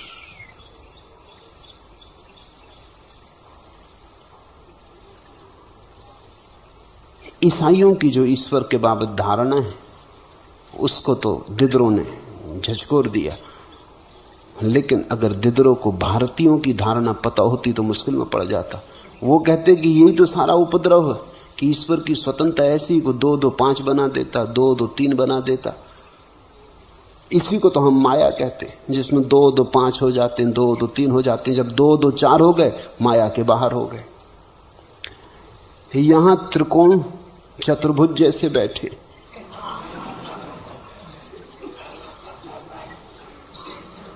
यहां बड़ा धोखा चल रहा है। यहां कोई कुछ समझे है, कोई कुछ समझे, जो जैसा है वैसे भर का पता नहीं रहा। 2 2 4 नहीं रहे, एक बात पक्की और सब हो गया। इसको ही हम माया कहते हैं। माया को हमने परमात्मा की शक्ति कहा है। तुमने कभी सोचा है इसका क्या अर्थ होता है? माया को हमने परमात्मा की शक्ति कहा है। इसका अर्थ हुआ कि अगर परमात्मा चाहे तो अपने को भ्रम देने की भी शक्ति उसमें है, नहीं तो सीमित हो जाएगा। वो परमात्मा भी क्या परमात्मा जो सपना ना देख सके, तो उतनी सीमा हो जाएगी कि सपना देखने में असमर्थ। नहीं, परमात्मा सपना देख सकता है। तुम सपना देख रहे हो, तुम परमात्मा हो जो सपना देख रहा है। जाग सकते हो, सपना देख सकते हो, और ये क्षमता तुम्हारी है। इसलिए तुम जब चाहो तब सपना देख सकते हो और तुम जब चाहो तब जाग सकते हो। ये तुम्हारी मर्जी है कि तुम अगर जागे ही रहना चाहो तो तुम जागे ही रहोगे, तुम अगर सपने में ही रहना चाहो तुम सपना देखते रहोगे। मनुष्य की स्वतंत्रता अबाध है, आत्मा की शक्ति अबाध है। सत्य और स्वप्न आत्मा की दो धाराएं, उन दो धाराओं में सब समाविष्ट है। तो तुम पूछते हो कि क्या पुनर्मिलन संभव है? पहले तो पुनर्मिलन कहो मत, पुनर्स्मरण कहो, तो तुमने ठीक शब्द उपयोग किया।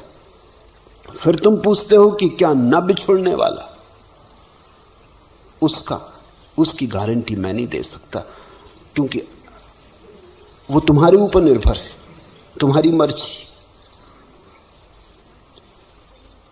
तुम अगर उसे छोड़ना चाहो, भूलना चाहो, तो तुम्हें कोई भी रोक नहीं सकता।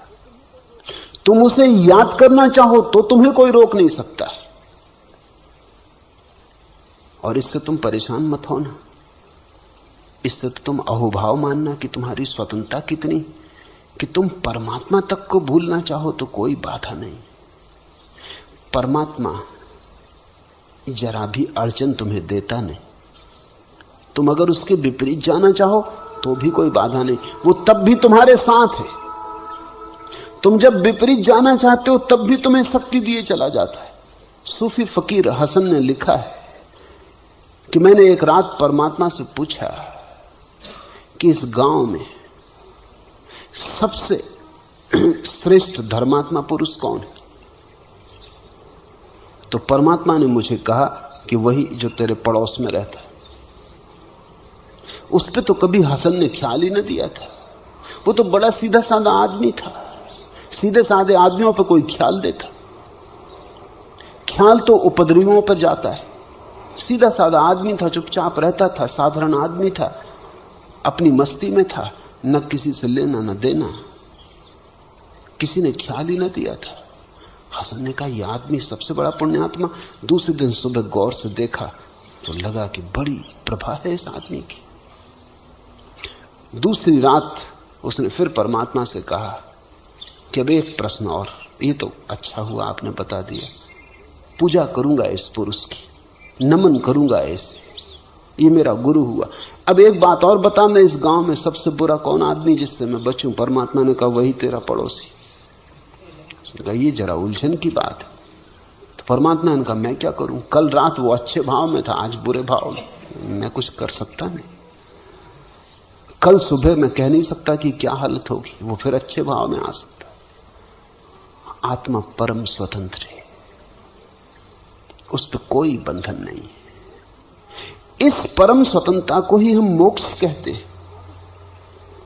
मोक्ष में यह बात समाविष्ट है कि तुम चाहो भूलना तो तुम्हें कोई रोक नहीं सकता। वो मोक्ष भी क्या मोक्ष होगा जिसके तुम बाहर निकलना चाहो और निकल ना सको। मैंने सुना है कि ईसाई पादरी मरा, स्वर्ग पहुंचा, तो वो बड़ा हैरान हुआ। कई लोग उसने देखे जंजीरों में, बेड़ियों में बंधे पड़े। उसने कहा ये मामला क्या है? स्वर्ग में वो जंजीरें, बेड़ियां। उन्होंने कहा ये अमेरिकन है, वापस अमेरिका जाना चाहते। ये कहते हैं वहीं ज्यादा मजा था, इनको हथकड़ियां डालनी पड़ी क्योंकि ये तो जरा सुख स्वर्ग की तौहीन हो जाएगी। ये कहते हैं स्वर्ग में हमें रहना नहीं, हमें वापस अमेरिका जाना, वहां ज्यादा मजा था। इन अप्सराओं से बेहतर स्त्रियां वहां थी, शराब इससे बेहतर शराब वहां थी, मकान इससे ऊंचे मकान वहां थे। ये भी तुम कहां के पुराने जमाने के मकानों को बना के बैठे। अब स्वर्ग के मकान हैं, दकियानूसी हैं, समय के बिल्कुल बाहर पड़ गए। उनके इंजीनियर, उनके आर्किटेक्ट 10-25 हजार साल पहले बनाए थे, वो चल रहा है। वो कहते हैं हम अमेरिका जाना, तो इनको हमें बांध के रखना पड़ा। अगर ये भाग जाएं और अमेरिका पहुंच जाएं तो स्वर्ग की बड़ी तौहीन होगी, फिर स्वर्ग कोई आना कैसे चाहेगा। लेकिन स्वर्ग क्या रहा अगर वहां हथकड़ियां डली हो? इससे तो फिर नरक बेहतर, कम से कम हथकड़ियां तो नहीं। एक बात ध्यान रखना, स्वतंत्रता यानी स्वर्ग,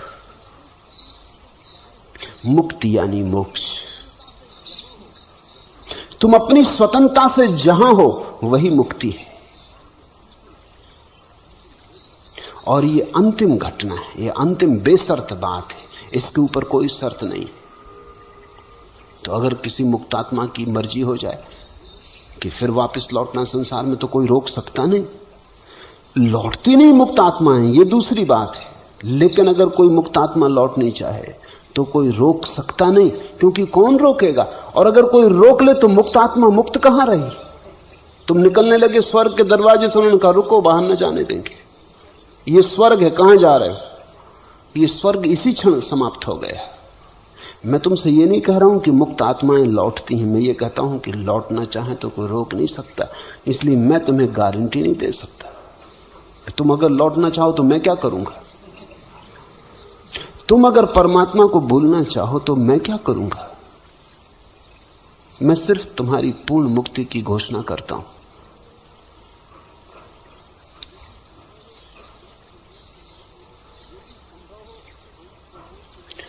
यदि संभव हो तो अंश को मूल से मिला देने की कृपा करें। बहुत सस्ते में तुम्हारा इरादा है।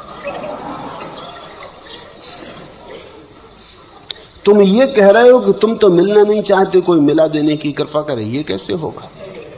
अगर तुम मिलना चाहते हो तो ही मिलना हो सकता है।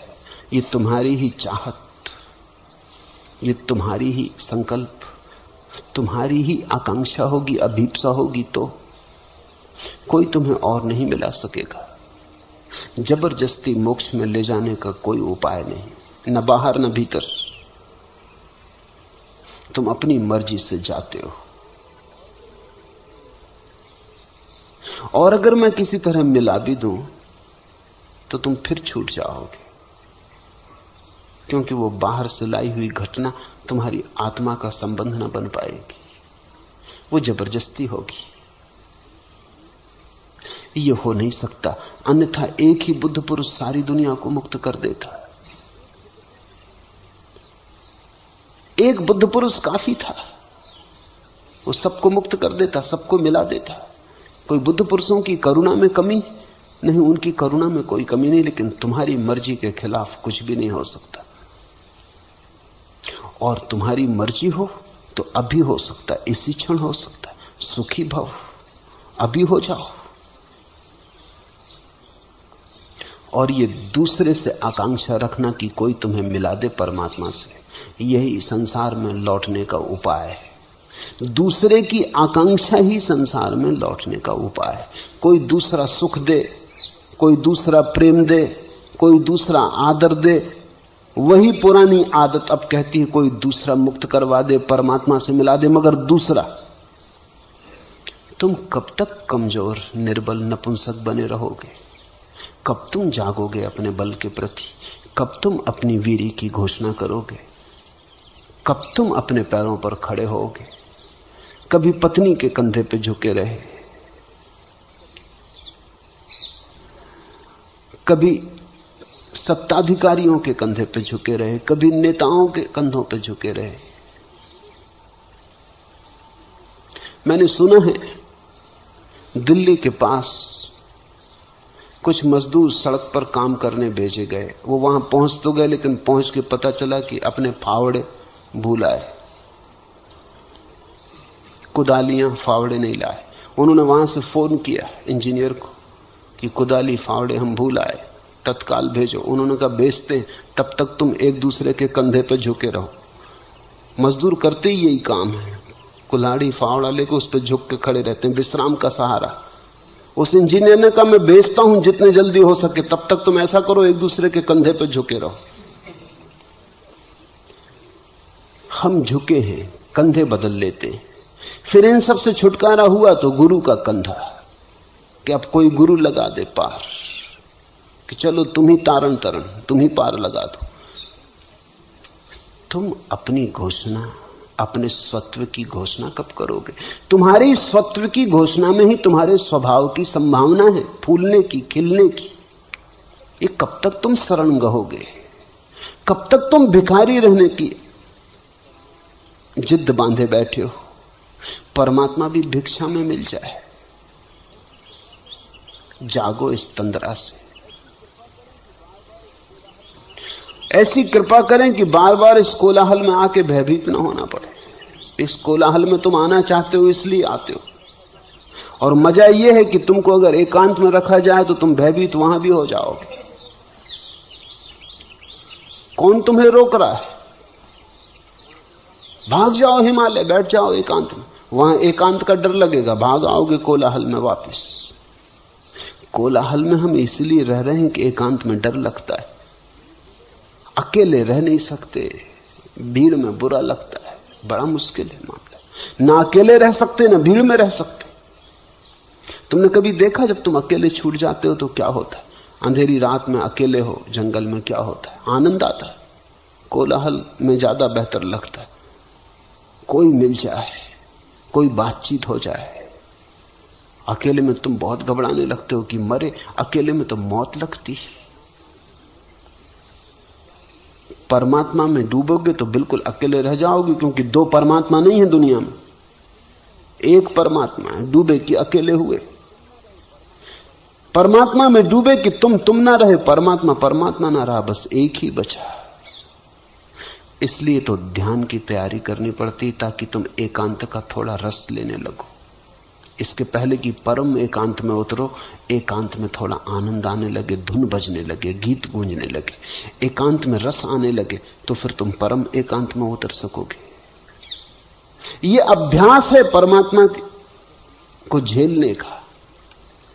अगर तुम मुझसे पूछो तो मैं कहूंगा कि ध्यान परमात्मा को पाने की प्रक्रिया नहीं। परमात्मा तो बिना ध्यान के भी पाया जा सकता है। ध्यान परमात्मा को झेलने का अभ्यास। ध्यान पात्रता देता है कि तुम झेल सको। परम एकांत उतरेगा, फिर तुम बिल्कुल अकेले रह जाओगे। फिर न रेडियो, न टेलीविजन, न अखबार, न मित्र, न क्लब, न सभा समाज, कुछ भी नहीं। बिल्कुल अकेले रह जाओगे। उस अकेले की तैयारी। मैं तो तैयार हूं तुम्हें कोलाहल के बाहर ले चलूं, लेकिन तुम तैयार हो? तुम अकेले में भी बैठते हो तो तुम्हारे सिर में कोलाहल चलाने लगते हो। जिन मित्रों को घर छोड़ा है उनसे सिर में बात करने लगते हो। जिस पत्नी को घर छोड़ा है उससे सिर में बात करने लगते हो। सारी भीड़ फिर इकट्ठी कर लेते हो, कल्पना का जाल बुनने लगते हो। अकेले तुम रह ही नहीं सकते, इसलिए तो तुम बार बार लौट आते हो। संसार में तुम अकारण नहीं लौट रहे हो, संसार में तुम अपने ही कारण लौट रहे हो। यह कोलाहल तुमने चाहा है, इसलिए तुम्हें मिला है। आदमी का हयात कुछ भी नहीं। बात यह है कि बात कुछ भी नहीं। आदमी का हयात कुछ भी नहीं। आदमी की जिंदगी कोई जिंदगी थोड़ी है, जिंदगी तो परमात्मा की है। बात यह है कि बात कुछ भी नहीं। आदमी तो बेबात की बात है।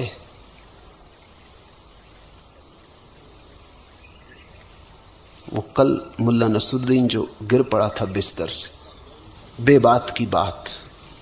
लड़का हुआ नहीं था, उसके लिए जगह बना रहे थे, उसमें गिरे, टांग टूट गई। एक अदालत में मुकदमा था, दो आदमियों ने एक दूसरे का सिर खोल दिया।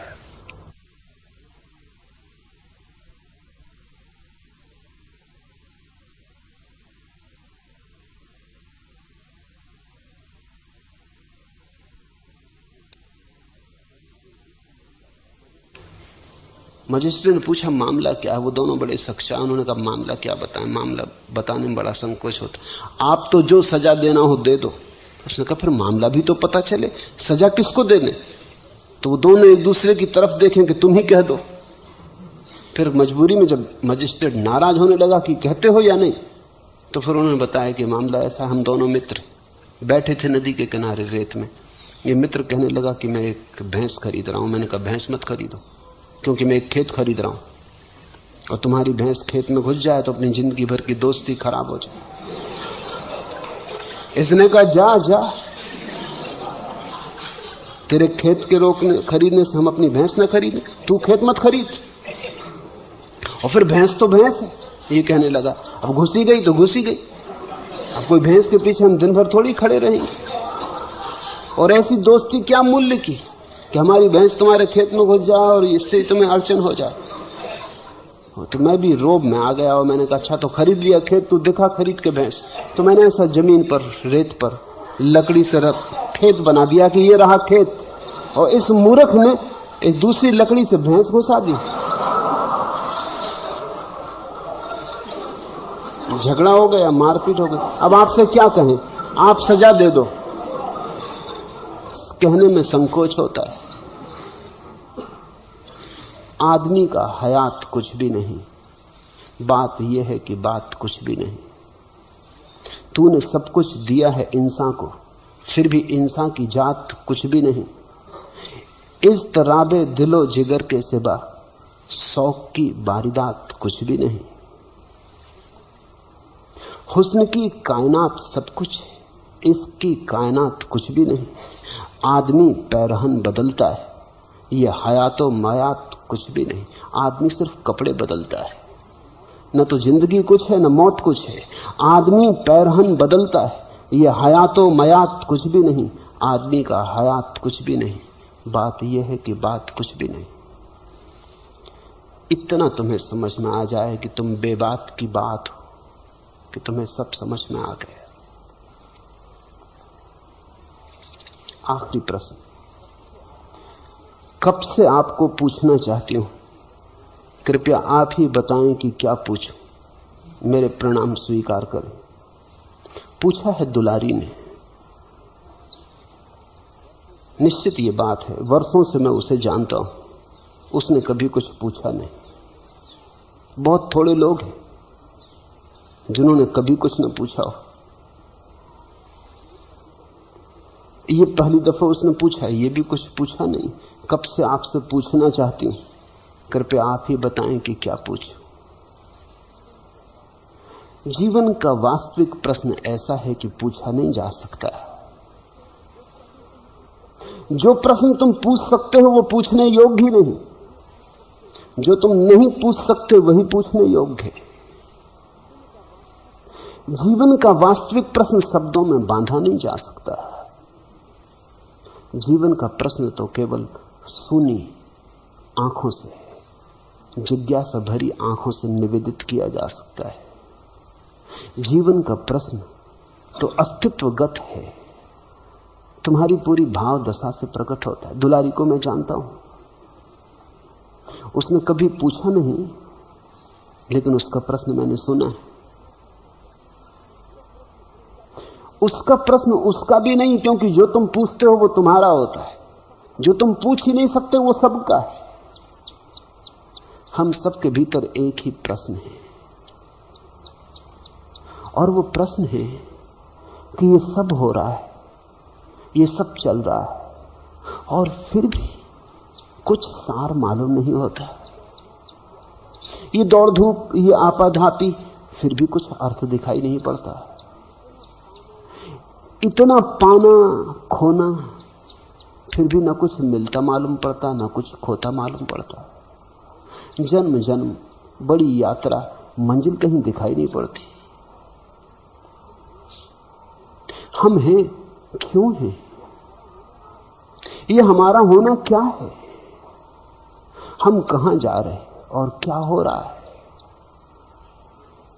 हमारा अर्थ क्या है? इस संगीत का प्रयोजन क्या है? सभी के भीतर दबा पड़ा हुआ है अस्तित्व का प्रश्न कि अस्तित्व का अर्थ क्या है। और इसके लिए कोई शब्दों में उत्तर भी नहीं। जो प्रश्न ही शब्दों में नहीं बनता, उसका उत्तर भी शब्दों में नहीं हो सकता। ये जो भीतर है हमारे, कहो साक्षी, दृष्टा, जीवन की धारा, चैतन्य, जो भी नाम चाहो, ऐसे तो अनाम है, तुम जो भी नाम देना चाहो दो। परमात्मा, मोक्ष, निर्वाण, आत्मा, अनात्मा, जो तुम्हें कहना चाहो, पूर्ण, शून्य, जो भी ये भीतर है अनाम, इसमें डूबो। इसमें डूबने से ही प्रश्न धीरे धीरे विसर्जित हो जाएगा। उत्तर मिलेगा ऐसा मैं नहीं कह रहा हूं, सिर्फ प्रश्न विसर्जित हो जाएगा। और प्रश्न के विसर्जित हो जाने पर तुम्हारी जो चैतन्य की दशा होती है वही उत्तर मिलेगा, ऐसा मैं नहीं कह रहा। निष्प्रश्न जब तुम हो जाते हो तो जीवन में आनंद है, मंगल है, सुभाशीष बरसता है, तुम नाचते हो, तुम गुनगुनाते हो, समाधि फलती। फिर तुम पूछते नहीं, फिर पूछने को कुछ है ही नहीं, फिर जीवन एक प्रश्न की तरह नहीं मालूम होता, फिर जीवन एक रहस्य, समस्या नहीं जिसका समाधान करना है, एक रहस्य जिसे जीना है, जिसे नाचना है, जिसे गाना है, एक रहस्य जिसका उत्सव मनाना है। भीतर उतरो, शरीर के पार, मन के पार, भाव के पार, भीतर उतरो। जान सके ना जीवन भर हम ममता कैसी, प्यार कहां और पुष्प कहां पर महका करता। जान सके ना जीवन भर हम ममता कैसी, प्यार कहां और पुष्प कहां पर महका करता। गंध तो आती मालूम होती, कहां से आती?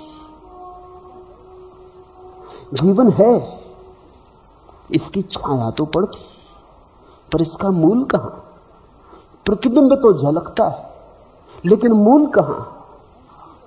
प्रतिध्वनि तो गूंजती है पहाड़ों पर, लेकिन मूल ध्वनि कहां है? जान सके न जीवन भर हम ममता कैसी, प्यार कहां और पुष्प कहां पर महका करता। मिली दुलारी आहों की और हास मिला है सूलों का, जान सके न जीवन भर हम सौरभ कैसा, पराग कहां और मेघ कहां पर वर्षा करता। पर मेघ बरस रहा है तुम्हारे ही गहनतम अंतस्तल में, फूल महक रहा है तुम्हारे ही गहन अंतस्तल में, कस्तूरी कुंडल बसे। ये जो महक तुम्हें घेर रही है और प्रश्न बन गई है कहां से आती, ये महक तुम्हारी, ये किसी और की नहीं। इसे अगर तुमने बाहर देखा तो मृग मरीची का बनती, माया का जाल फैलता है, जन्मों जन्मों की यात्रा चलती। जिस दिन तुमने इसे भीतर झांक के देखा उसी दिन मंदिर के द्वार खुल गए, उसी दिन पहुंच गए अपने सुरभि के केंद्र पर। वही है प्रेम, वही है प्रभु।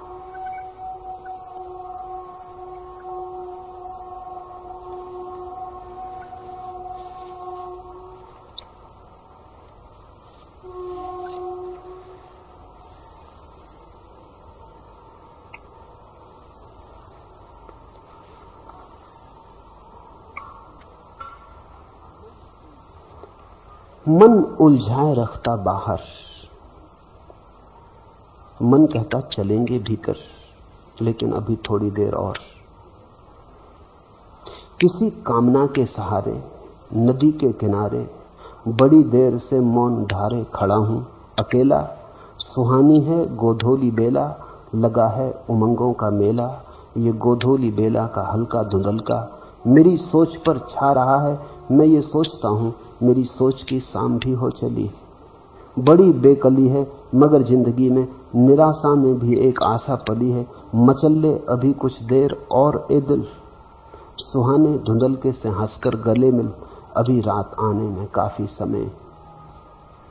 मन समझाए चला जाता थोड़ी देर और, थोड़ी देर और भुला लो अपने को सपनों में, थोड़ी देर और दौड़ लो मृग मरीचिकाओं के पीछे, बड़े सुंदर सपने। और फिर अभी मौत आने में तो बहुत देर है। इसलिए तो लोग सोचते हैं संन्यास लेंगे, प्रार्थना करेंगे, ध्यान करेंगे बुढ़ापे में, जब मृत्यु द्वार पर आके खड़ी हो जाएगी। जब एक पैर उतर चुकेगा कब्र में, तब हम एक पैर ध्यान के लिए उठाएंगे। मचल्ले अभी और कुछ और, मचल्ले अभी और कुछ देर ए दिल, सुहाने धुंधलके से हंसकर गले मिल, अभी रात आने में काफी समय। ऐसे हम टाले जाते, रात आती चली जाती, काफी समय नहीं, रात आ ही गई। बहुत बार हमने ऐसे ही जन्म और जीवन गमाया, मौत की हम प्रतीक्षा करते रहे, मौत आ गई ध्यान आने के पहले, एक जीवन फिर खराब गया, एक अवसर फिर व्यर्थ हुआ। अब इस बार ऐसा न हो, अब टालो मत। ये गंध तुम्हारी अपनी, ये जीवन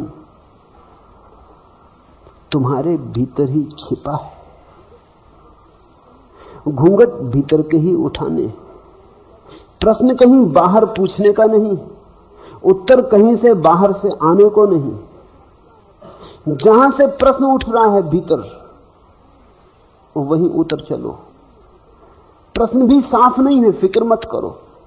जहां ये गैर साफ धुंधल का है प्रश्न का, वहीं उतरो। उसी संध्या से भरी रोशनी में, धुंधल के में धीरे धीरे भीतर उतरो। जहां से प्रश्न आ रहा है उसी की खोज करो। प्रश्न की बहुत फिक्र मत करो कि प्रश्न क्या है, इतनी ही फिक्र करो कहां से आ रहा है। अपने ही भीतर उस तल को खोजो, उस गहन तल को जहां से प्रश्न का बीज उमगा और जहां से प्रश्न के पत्ते उठे, वही जड़ है और वहीं तुम उत्तर पाओगे। उत्तर का अर्थ ये नहीं कि तुम्हें कोई बंधा बंधाया उत्तर निष्कर्ष वहां मिल जाएगा। उत्तर का अर्थ वहां तुम्हें जीवन का अहोभाव अनुभव होगा। वहां जीवन एक समस्या नहीं रह जाता, उत्सव बन जाता।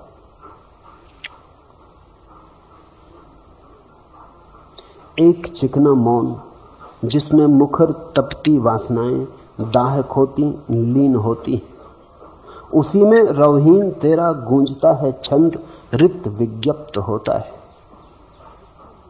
एक चिकना मौन जिसमें मुखर तपती वासनाएं दाहक होती लीन होती, वहीं भीतर एक मौन, एक शांति जिसमें सारी वासनाओं का ताप धीरे धीरे खो जाता और शांत हो जाता। उसी में रवहीन तेरा गूंजता है छंद। फिर कोई स्वर सुनाई नहीं देते, सिर्फ छंद गूंजता है, शब्दहीन स्वरहीन छंद, शुद्ध छंद गूंजता है। छंद रित विज्ञप्त होता है, वही जीवन का सत्य प्रकट होता है, रित विज्ञप्त होता है। एक काले घोल की सी रात जिसमें रूप प्रतिमा मूर्तियां सब पिघल जाती ओठ पाती, एक स्वप्नातीत रूपातीत पुनीत गहरी नींद की, उसी में से तू हाथ, उसी में से तू बढ़ाकर हाथ सहसा खींच लेता है, गले मिलता है। छिपा है परमात्मा तुम्हारे भीतर। उतरो थोड़ा, छोड़ो मूर्तियों को, विचारों को, प्रतिमाओं को, धारणाओं को, मन के बुलबुले। थोड़े गहरे उतरो, जहां लहरें नहीं, जहां शब्द नहीं, जहां मौन है, जहां परम मौन मुखर है, जहां केवल मौन ही गूंजता है, उसी में रवहीन तेरा गूंजता है छंद रित विज्ञप्त होता है। उतरो वहां, उसी में से तू बढ़ाकर हाथ सहसा खींच लेता है, गले मिलता है, वही है मिलन। तुम जिसे खोजते हो तुम्हारे भीतर छिपा है। तुम जिस प्रश्न की तलाश कर रहे हो उसका उत्तर तुम्हारे भीतर छिपा है। जागो, इसी क्षण भोगो उसे। अष्टावक्र के सारे सूत्र एक ही खबर देते, पाना नहीं है उसे, पाया ही हुआ है। जागो और भोगो। हरिओम तत्सत। आज इतना ही।